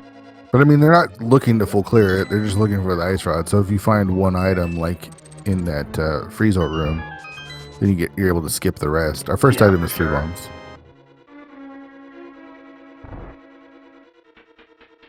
It's like one of those things. It's like, well, if I check it first, I will save some time if it's there. But if I don't check it and it's not there, I'm probably losing a little bit of time. It's almost like, you know, like for example, like the Mimic Cave choice people will make in Turtle Rock, where you skip Mimic Cave to check the big chest, and then you double back and lose a little bit of time versus just checking Mimic Cave first. But of course, if it had been in the big chest, you would have saved some time. I feel like a lot of things in Rando, the right answer is dependent on where the thing you're looking for is. Right. Yeah.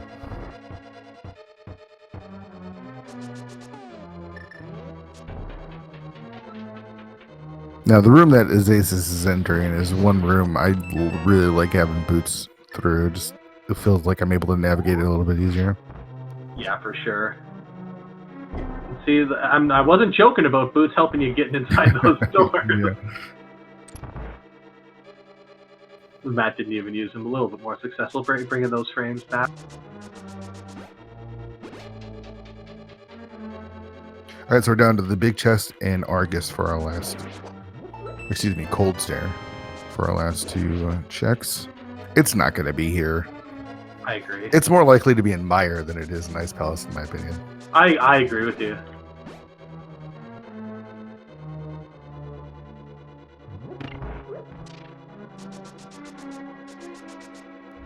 If Mire had been Quake on Azaz's side, I might be tempted to go into Mire before heading to Turtle Rock. The fact that Mire is also Ether makes it a lot riskier to make that play, in my opinion. Yeah.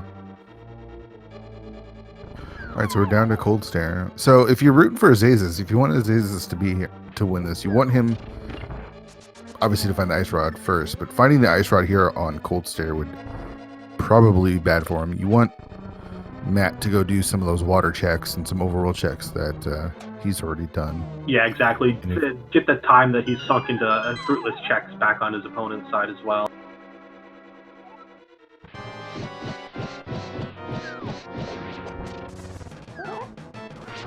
Cold stare getting away a little bit from his aces, but a nice cleanup there. And they actually both got hit by the same ice particle at the same time, only Matt was able to salvage it a little bit better. all right, our last item here is our gold sword. I don't think Matt would have turned his back on that item, but still, absolutely not what you were looking for in that scenario. Yeah, I mean, with tempered sword and silvers, you're not. It's fine. Like, you don't need any of that.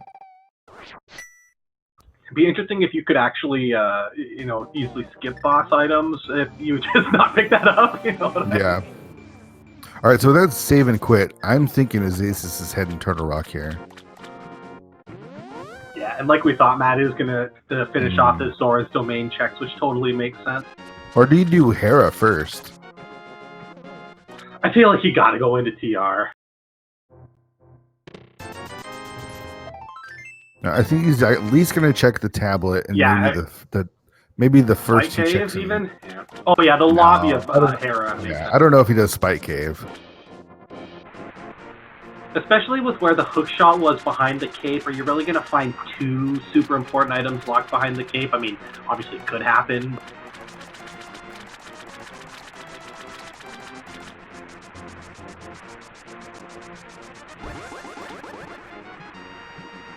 So Zazus is missing the boots from purple chest, and it's going to be a while until he goes and gets those. Oh, I feel if the boots are required for this seed, he's in big trouble. Oh, yeah. Oh, 100%. All right. So the book was trash. What a surprise. Well, for Azazus, it wasn't trash, because that was his only way into desert. He doesn't know about the boots, exactly. He's got to figure they're somewhere, though, knowing where that flute was. Then seeing that desert was, in fact, boots locked. Just what you want to see in a pendant Hera. I'll be honest with you, I wouldn't even have picked up that key.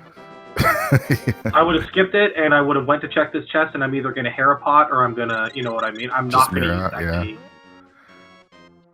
Yeah, okay, so it looks like he is going to Hera pot. Because there is only one item left. Yeah. Oh, yeah. And Hera potting makes this, I don't necessarily really like this play looking for one item with the Ice Rod being that thing and having a full TR open, but the Hera pot does make this a lot more appealing than sitting through the cutscene, that's for damn. There's so many different setups for Hera pot. It's crazy seeing them all. Yeah. Especially since I only know one setup. Yeah, I know two, but I only use Drax setup because it's the one I know the most. Well, yeah, I refuse to learn it at first because it's like new tech, and I'm old man, get off my lawn, I don't want this new tech in my game. And by the time I learned it, the Drax setup was sort of widely available, and I only need one if I do. Yeah, I'm not sure. So they're man, if so now Azazus really needs Matt to make the same play into Hera, because if Ice Rod is in Turtle Rock, I mean, with those boots and then obviously with the silvers as well, he's gonna lose time on Ganon. I just don't see any time. Oh no. Do you just leave when that happens? Like, do you just? Yeah, you can't go back up. It's such a time sink. Or do you just double down and think, well, I've already sunk this time into Hera. Like, I need it to be.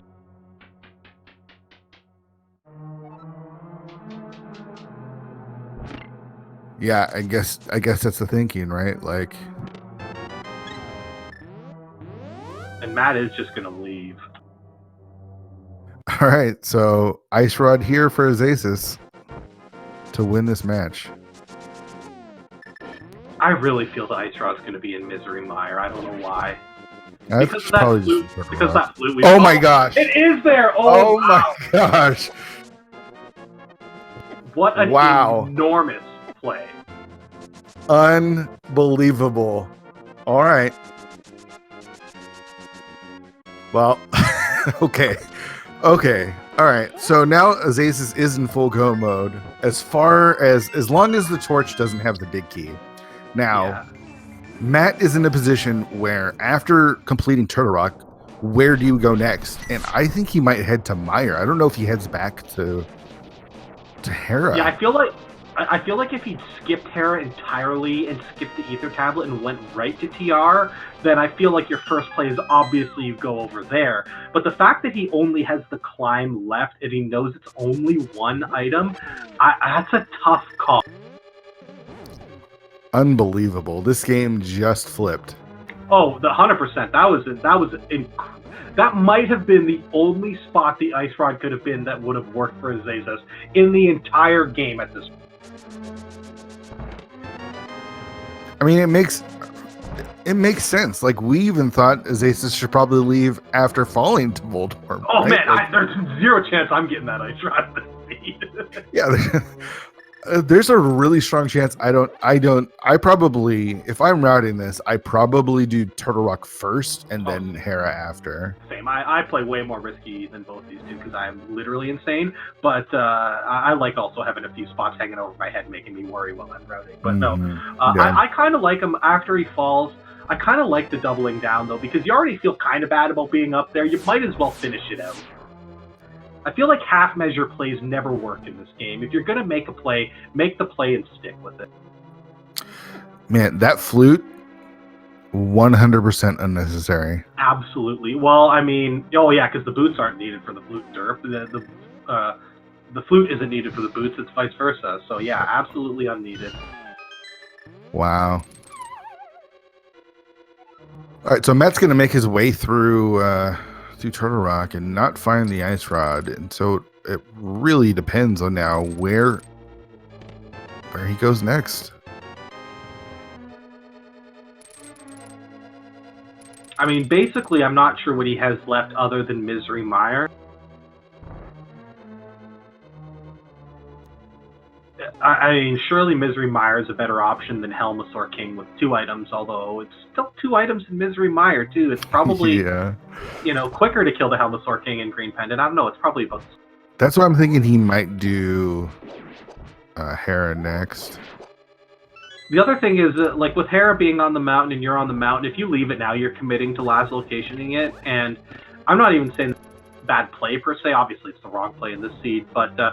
I always try and avoid making decisions that, like, guarantee I'm going to last locate an item if it's in a particular chest, if that makes any sense. You know what I mean? Like, if you skip something like Hera Basement early, or in this case, the top of Hera when it's a pendant and there's only one item, it feels like you've sort of committed to never going back there at this point. I'd be surprised if he goes back to Hera. So, if he doesn't, if he goes to Mire or somewhere else, Pod or whatever... even doing spike cave first and leaves that Ice Rod, the only saving hope for Matt would be big key on the torch. Exactly. Yep. Mm-hmm.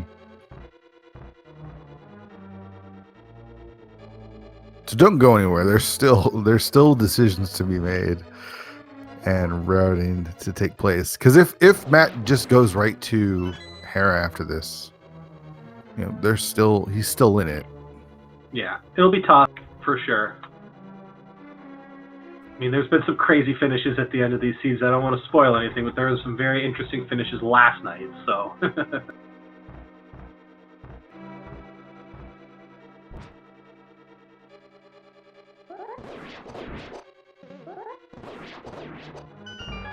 So now losing time in Mimic Cave.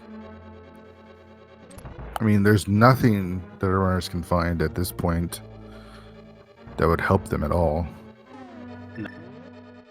Azaze is looking for those boots, hoping to find boots just to make GT, that much better. Well, and to just, you find the boots, you can beat the game, right? He's still got that, I don't feel like if you're going into GT without the boots that you feel like it's gonna be there, but it happens, once out of every 22 times, right? Yeah. And everyone who's played this game enough probably has those 3 or 4 scenes in the back of their mind where this ended up happening to them too. So yeah, I wonder if Azaze is a little nervous being in go mode without those boots right now, because his TR has been a little bit rougher than a player of his caliber is normally. Yeah, I also feel like he's made enough suboptimal plays in his run. Like, obviously, we know he's got a good advantage, but he didn't go to Tower of Terror his first time up the mountain, which, can you imagine if one of the runners had just gone to Hera after checking Dark Death Mountain? Oh, They would have been in go mode so long ago. So, yeah, what would have been the go mode then? I think after Canis Samaria, wasn't Ice Rod the only thing they were missing? Yeah, it was potentially boots. Yeah.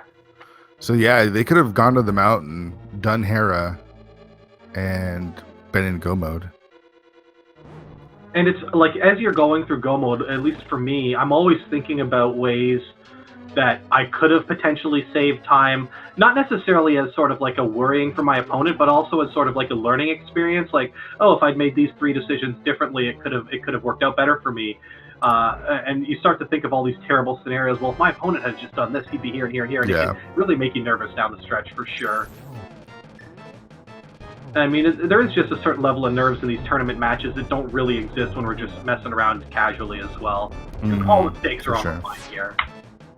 Okay, so he's leaving. This makes me think he is going to Hera. Yeah, or otherwise you flew away. For sure. He's doing something on the mountain.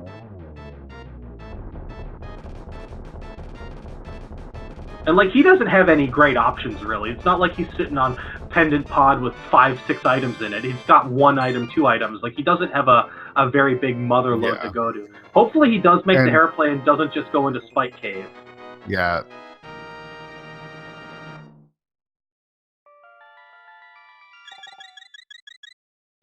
Okay, so it is Hera. He is making the play. Good. Is he going to do the basement first? Because that's going to cost us more time. Just Hera pot, right? He's got a Hera pot. I feel. Okay, he is Hera potting. Okay, so he is behind, but he can make up some time, and he does have that portal saved, or by right on Laser Bridge. So not too far behind as Azaze makes his way into Turtle Rock. That is the Drakpot setup that both Fear and I were referring to earlier. Yep.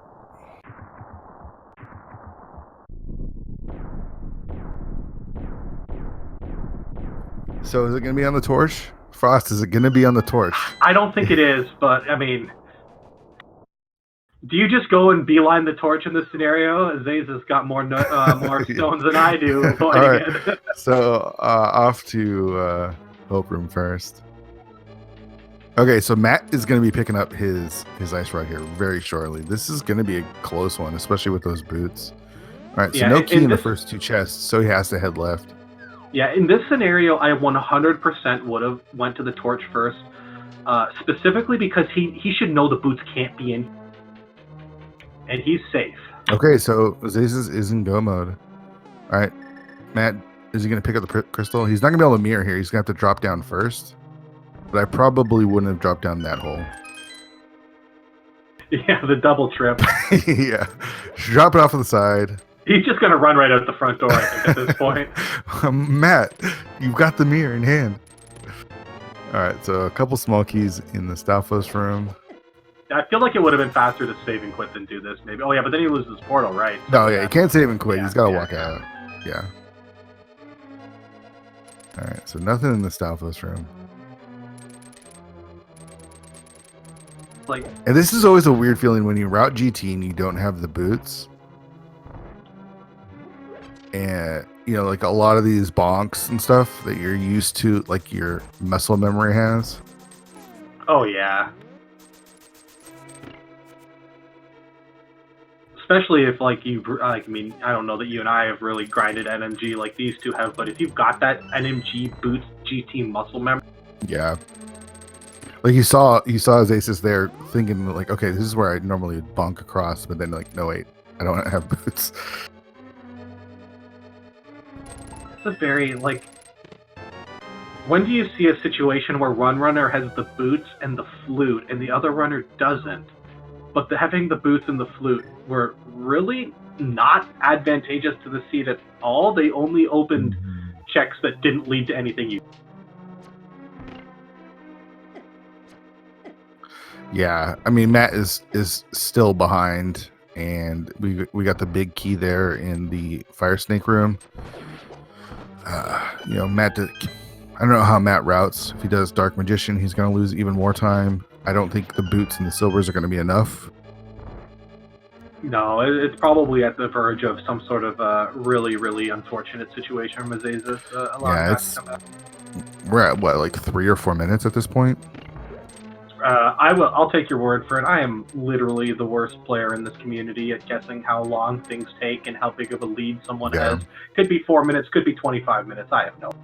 I mean, I know it's not 25 minutes, but could be 2 minutes, could be 4 minutes. I'm terrible at estimating that sort of thing.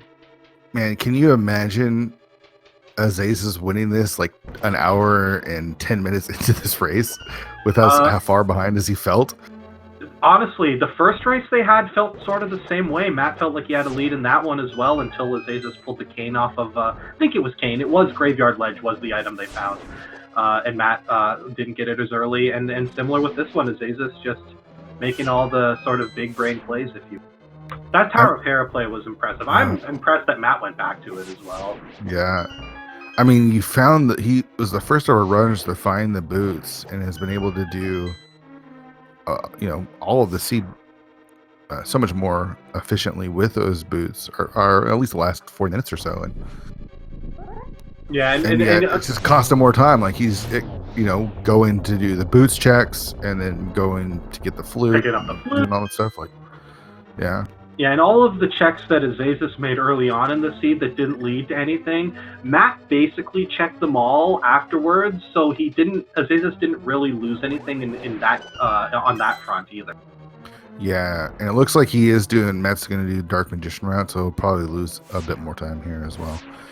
Azazas having a really nice Landmo 2 fight with that fire rod and butter sword. I mean, 2 slashes with the butter sword makes it pretty quick.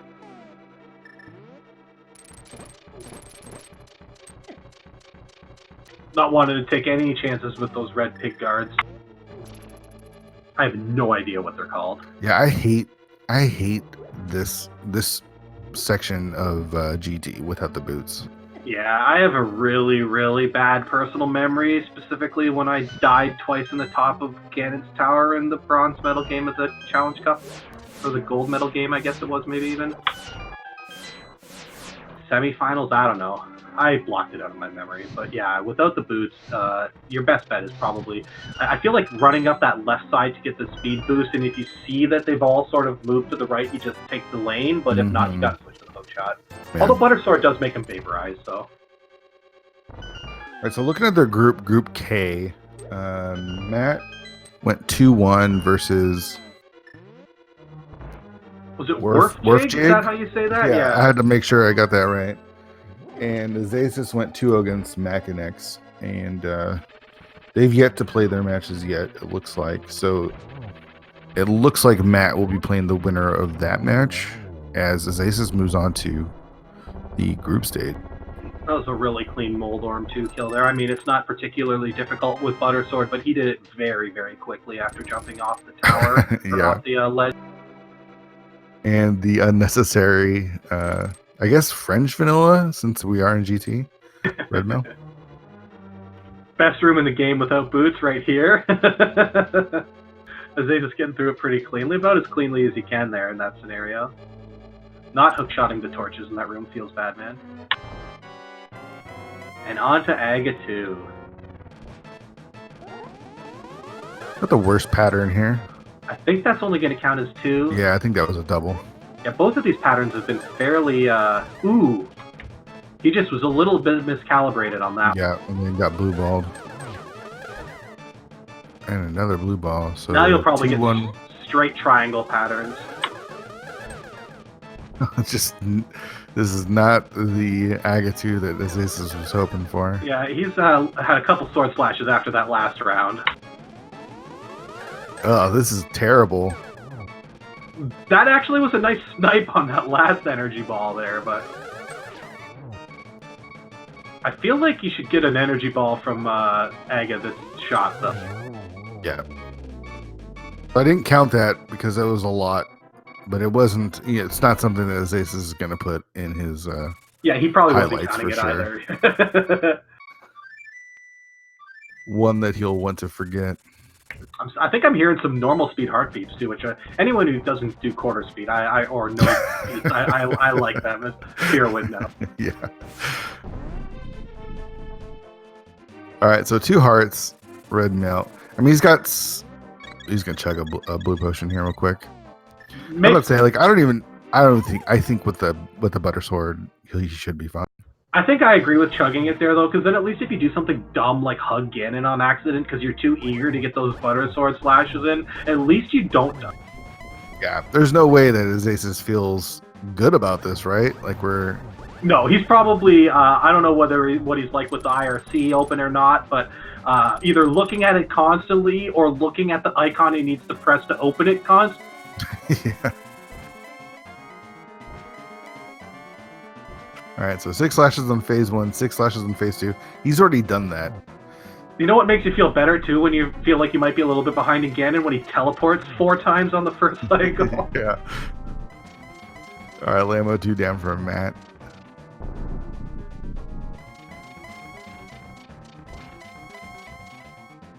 Of course, Azasis does not have the silver arrows. I mean, it's not going to make up the difference here, but it does lead to more potential of errors in the last phase. Not that I'm expecting anyone of this caliber to really screw up, but I mean, we've seen it happen. All right, so gets the torch glitch. Pretty important at this point. Save a lot of time. You'll be able to do triples as well. I think he missed that second swing, but the 12 spins, and he's in for the win. I think we're on to about number 4 there. I believe this is number 5, I think. He's getting some fairly nice setups for those triples. Basically, anything other than the top right corner is pretty doable. I mean, you can do any location if you're really good. I certainly can. Yeah, I missed plenty. Really clean fight so far by Azasis, so you can tell he's super confident with this fight. Really nice. I think that was the minimum without going for sort of the swag 3 swings on the first lighting. So get your chat in. Your GG's in chat for Azasis as he gets ready to cross that bridge, and I'll give you the official time here. He has finished in first place with a time of 1:39.33 onto the bracket stage. Is that right? I think that's what it's called, yeah. Yeah. Onto the bracket stage for Azasis. And Matt actually not too far behind. No, and you can see just the little things. Azasis got some really nice RNG from Moldorm, where basically started and came to the left and went right towards them. Whereas with Matt, he was like, I'm going to go to this other side of the room and make you chase me over here. Although some of the bosses are seated from like an RNG perspective, things like Moldorm aren't, and you can gain and lose time through things that are really completely out of your control. And I'm still a little stunned that Azasis won. I just felt like we were following Matt for so much of that race. And, that after that, again, I think, the play of game, obviously, falling to Moldorm and going back. Oh, yeah, for sure. I mean, the decision to go up the Tower of Hera there, I mean, I would never say that something like that is a bad decision, per se. It's maybe not the decision I would have made. It's certainly an understandable decision. Whatever I were talking about, it was the right decision in this seed. Yeah. A bit stronger of a Ag 2 there for Matt. Sometimes, Aga just gets away from you and it's hard to recover. And that just sort of happened with Azasis, where it's like you miss one or you get hit by the blue ball and things just kind of go off the rails. Yeah, I also feel like when you do have a couple of sort of non-ideal like you miss a couple shots. It always feels they start to desync at that point, Yeah. and then you start to get limited in the number of hits you can do, and then he's throwing blue balls. And this game fight for Matt is going to be very quick with that butter sword. So again, 6 slashes for first 2 phases, and then for the last phase, just pop 4 arrows in his back, and down he'll go. Yep. Just have to sit through these few teleports as well. Yep. It was 4 at the beginning.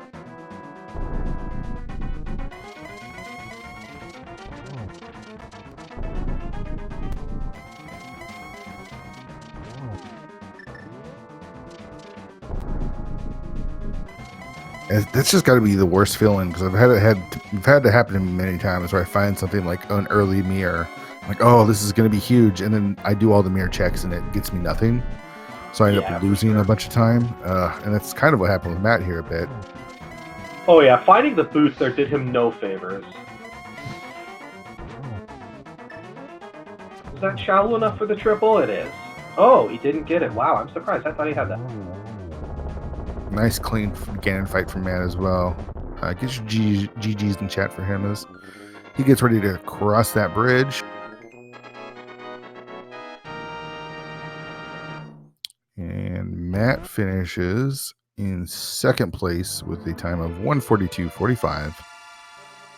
Just 3 minutes behind.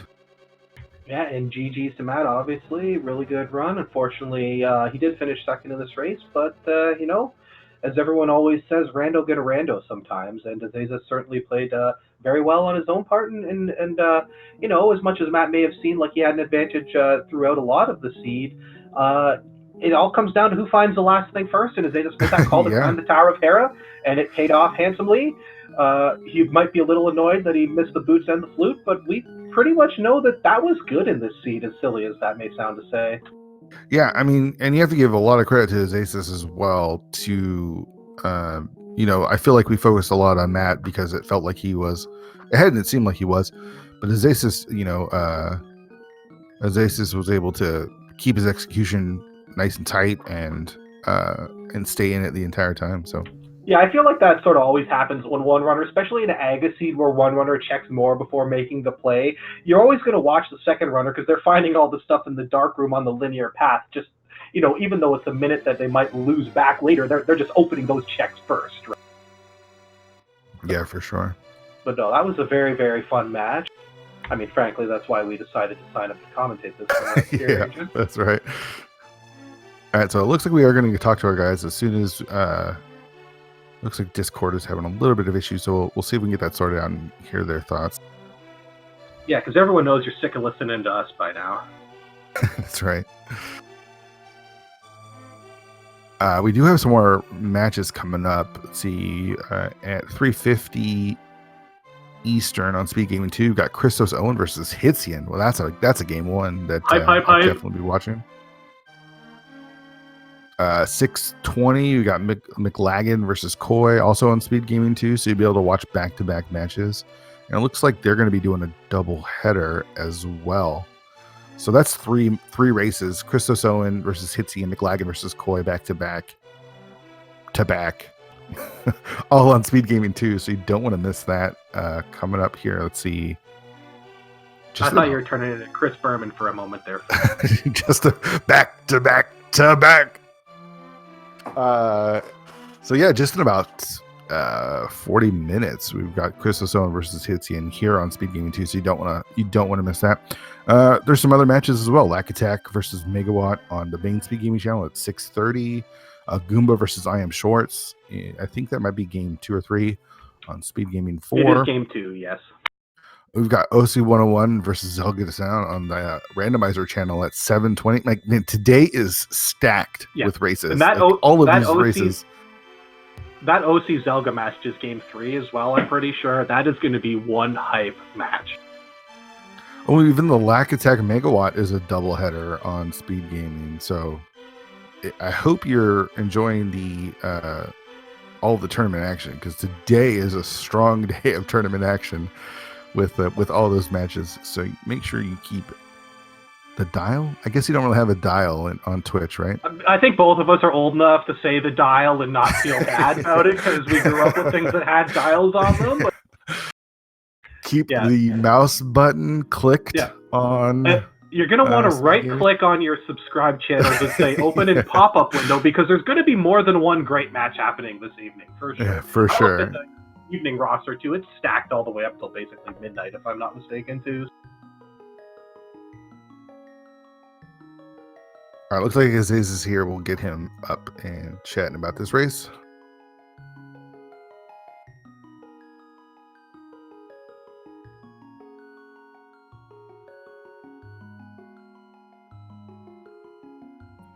GG's to Azasis. How you doing? Hey, thank you. Well, Discord finally let me in. Yeah, we'll see if we can get Matt. If Discord will let Matt in. So, I mean, just overall thoughts. I think a big question for us would be when you fell to Moldorm in Hera. What made you go back? Yes, I guess pride, like not wanting to learn, not wanting to let Moldorm win in the end. I guess. I was kind of determined. My intention was like getting all of the items that were up there. Like I was going to go to Spike Gift next, and then I was going to play TR for the Ice Rod. So I didn't really want to isolate any locations. Oh, yeah, that makes totally sense, and obviously it was an incredibly valuable play in this.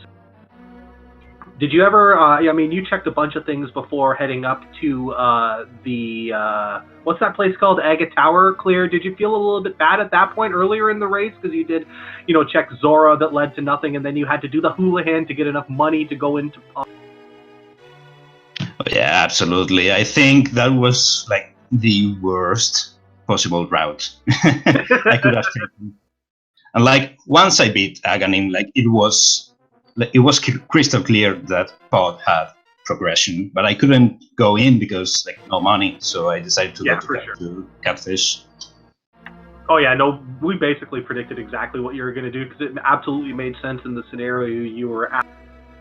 But yeah, it was very interesting just seeing that flute so early because both of you checked Lumberjack, right out of Escape essentially, and then it really not having an impact on the race from a positive standpoint. Of course, Matt did dig up the boots in the purple chest and get the flute, which seems like it might have helped him, but unfortunately, it really did just open a few spots more for him to check and sort of allowed you to make up a lot of that time that you didn't really lose by doing the stuff in the early game because Matt ended up checking a lot of that stuff afterwards, still prior to finding the boots.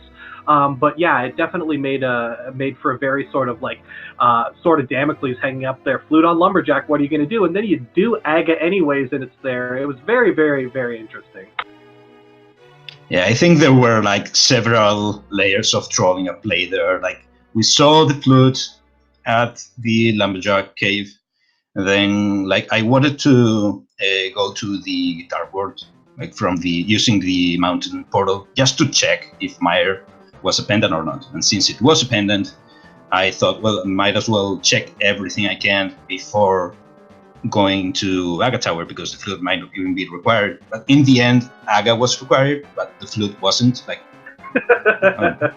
oh man. Yeah, how crazy is that the flute actually wasn't required? Have you talked to Matt at all about the race? Did you know that he found the boots? He just told me, actually, there were in one of the checks I was going to skip anyway. Yeah, they were in the purple chest, yeah. He probably gained some ground of me, just being able to use the boots in TR and Gannis Tower. Oh, for sure. It was a really interesting race. Specifically, maybe not totally in the end game because you found the ice rod a little bit. Oh, and we are joined by Matt as well here. GG's Matt. Thanks. GG as good luck in the brackets. Hey, GG, same to you. Hope to see you in the brackets as well. Yeah, that was an awesome race, Matt, as well. Just a little bit of an unfortunate location with that ice rod, and unfortunately, finding the booth leading to the flute and letting you check a whole bunch of stuff that didn't lead to anything either. Yeah, I've never been punished so hard for finding the boots. If I remember right, you went into Hera and checked the first two, right, Matt? Yeah. So I think that's where the match was decided, really, because I think you were both in Hera about the same time, and Azazas chose to obviously go to the top and was able to find his ice rod there. Yeah, I watched that back on the restream. Like, my thought process there was I could Hera pot, but the second item might just still be in the big chest. Yeah. And I can save my portal. That's the only place in the game where I can, well, not the only, but one of the only places in the game where I can save the portal because I've beaten Aghanim. Yeah. So, I don't know. Like, there's much better chance, potentially 6 items in Turtle Rock versus 1 item that might take me 3 minutes to get in Hera if I beat the dungeon and then go back in for the big chest. I just felt like it was the right thing to do. And even the trip back up to get the ice rod, going back into the portal, doesn't take that long. It takes less time than clearing Hera. So just like, it just seemed to make more sense to me to do it that way. Yeah, for sure. I think it's probably one of those scenarios where you can't fault anyone for making a play, and it just worked out one way or the other. But yeah, that end game was really interesting because I think Matt had a little bit of an edge heading through ice. And then because you hadn't checked the Zora area, whereas Azazas had already checked that, you had to delay a little bit there where he headed right up to the mountain and did the Ether Tablet into Hera. And then basically, yeah, that was where the sort of the switch was flipped because, yeah, it looked like you had a pretty good advantage. You made the Aga play earlier, but yeah, those boots were just a huge unfortunate item in the seed. I mean, of course, you make up a little bit of time and, you know, to be honest, it always feels good to get the boots. But when you analyze it afterwards, or as you're going up the end game, you're just thinking, God, if I just get purple chest, this probably rolls a little bit differently. Yeah. Yeah. Oh well. I don't know. I mean, that's a very Rando, good right? player. Yeah. Yeah. Exactly. Yeah, exactly. Rando gonna Rando, and you guys are both awesome players and put on 2 really great matches. Yeah, it was great to call this match just because you guys are really good at this game, and it showed in this race. I mean, secretly, I only signed up to steal some of your guys' strats, but no, it was really fun to watch. So. Yeah, I felt like luck was on my side on both of these races, but I mean, I think we are 2 very, very even players. Like, this could have been the other way around, like really, really easily. Yeah, I mean, I don't know. This is a free series, right? If you lose, you get to play another match against someone who, in theory, was ranked lower than the player you're playing. So I really don't feel too bad. I played more aggressively in my routing, I think, which is why I was ahead, halfway through both races. But the thoroughness wins in 1v1s, and it definitely showed in this series. So Azazas, thoughts on moving on? Are you excited for the group stage or group stage? No, wait, bracket stage. Bracket fear. We went over this one already. Yeah, I keep forgetting which one's which. Yeah, of course, it feels good. But I mean, there are no easy opponents in this tournament. Not that. Both Matt and Makinex are ridiculously good at this game, but I am not going to find any easy opponents now moving onto brackets, for sure. Yeah. So I mean, there's already some big names that have been knocked out already. Yeah, like nobody's safe. Nobody's safe here. Yeah, I completely agree with that sentiment, and that's one of the things. I mean, obviously watching runners that I was aware of, like both of you heading into the tournament, but also seeing a lot of runners who I may have seen their names before, but I've literally never watched a second of them play, and just sort of having this, baked in sense of superiority that I would be better than them, and then watching them and saying, yeah, no, that's not the case. These guys are good. If you screw up, you're definitely going to lose, it's just incredible how high the floor has risen in a tournament like this. And then for Matt, you've got another series now as you make your attempt to make brackets. Thoughts on going forward from here? Yeah, it'll be tough whoever it is. I'm not super familiar with Macanex, but just from looking at his results, he seems like he's very good. And Werfjig, the other guy, he almost beat me in the first round. I lost the first game against him. I just want, in one of the races in the group stage, to reach Gomo before my opponent. Has not happened yet. Wow. I'm going to keep the dream alive. Maybe it will, but we'll see what happens. Well, here's wishing that for you too in the next match. No slight to your opponent, but give the guy a break for once. Come on. It's never easy. All right. Well, GG's guys. Really appreciate the race, and congratulations, Azasis, and good luck to you, Matt, as you move forward in another group stage. As good luck to you, Azasis, into the brackets. Yeah, thanks a lot, guys. I was really happy to see that you two were the commentators. I think this is my favorite commentator team of all of the A Link to the Past randomizer commentators. Your check is in the mail. You're welcome. Really appreciate it, Matt. Yeah, we specifically hunted out this match. We've been signed up for it for a couple days. We looked at it like, yep, this is the one we want to do. It's going to be super good. And it was really awesome, and obviously really happy to do it. And also, just a quick, before we get out of here, just a quick shout out to Slowpoke for doing the tracking and keeping Fear and I at least somewhere near the lines during the race. So so thanks to everyone, Speed Gaming, all the tournament helpers and people that put on this tournament. And like I said, there's so much going on just today that you actually don't even want to leave Speed Gaming 2, because just in 30 minutes, you got that Christoso and Hitsi, and that's what you don't want to miss. And then just a ton of really good races today. So Frostbite, again, it's always a pleasure to do constantly, but it's fun. So yeah, thanks for letting me join you here today, Fear Agent. Again, thanks to Matt and Azazas for putting on a wonderful match. And let's look forward to doing this a few more times. All right. So everyone, have a good day out there. More rando on your way. Bye.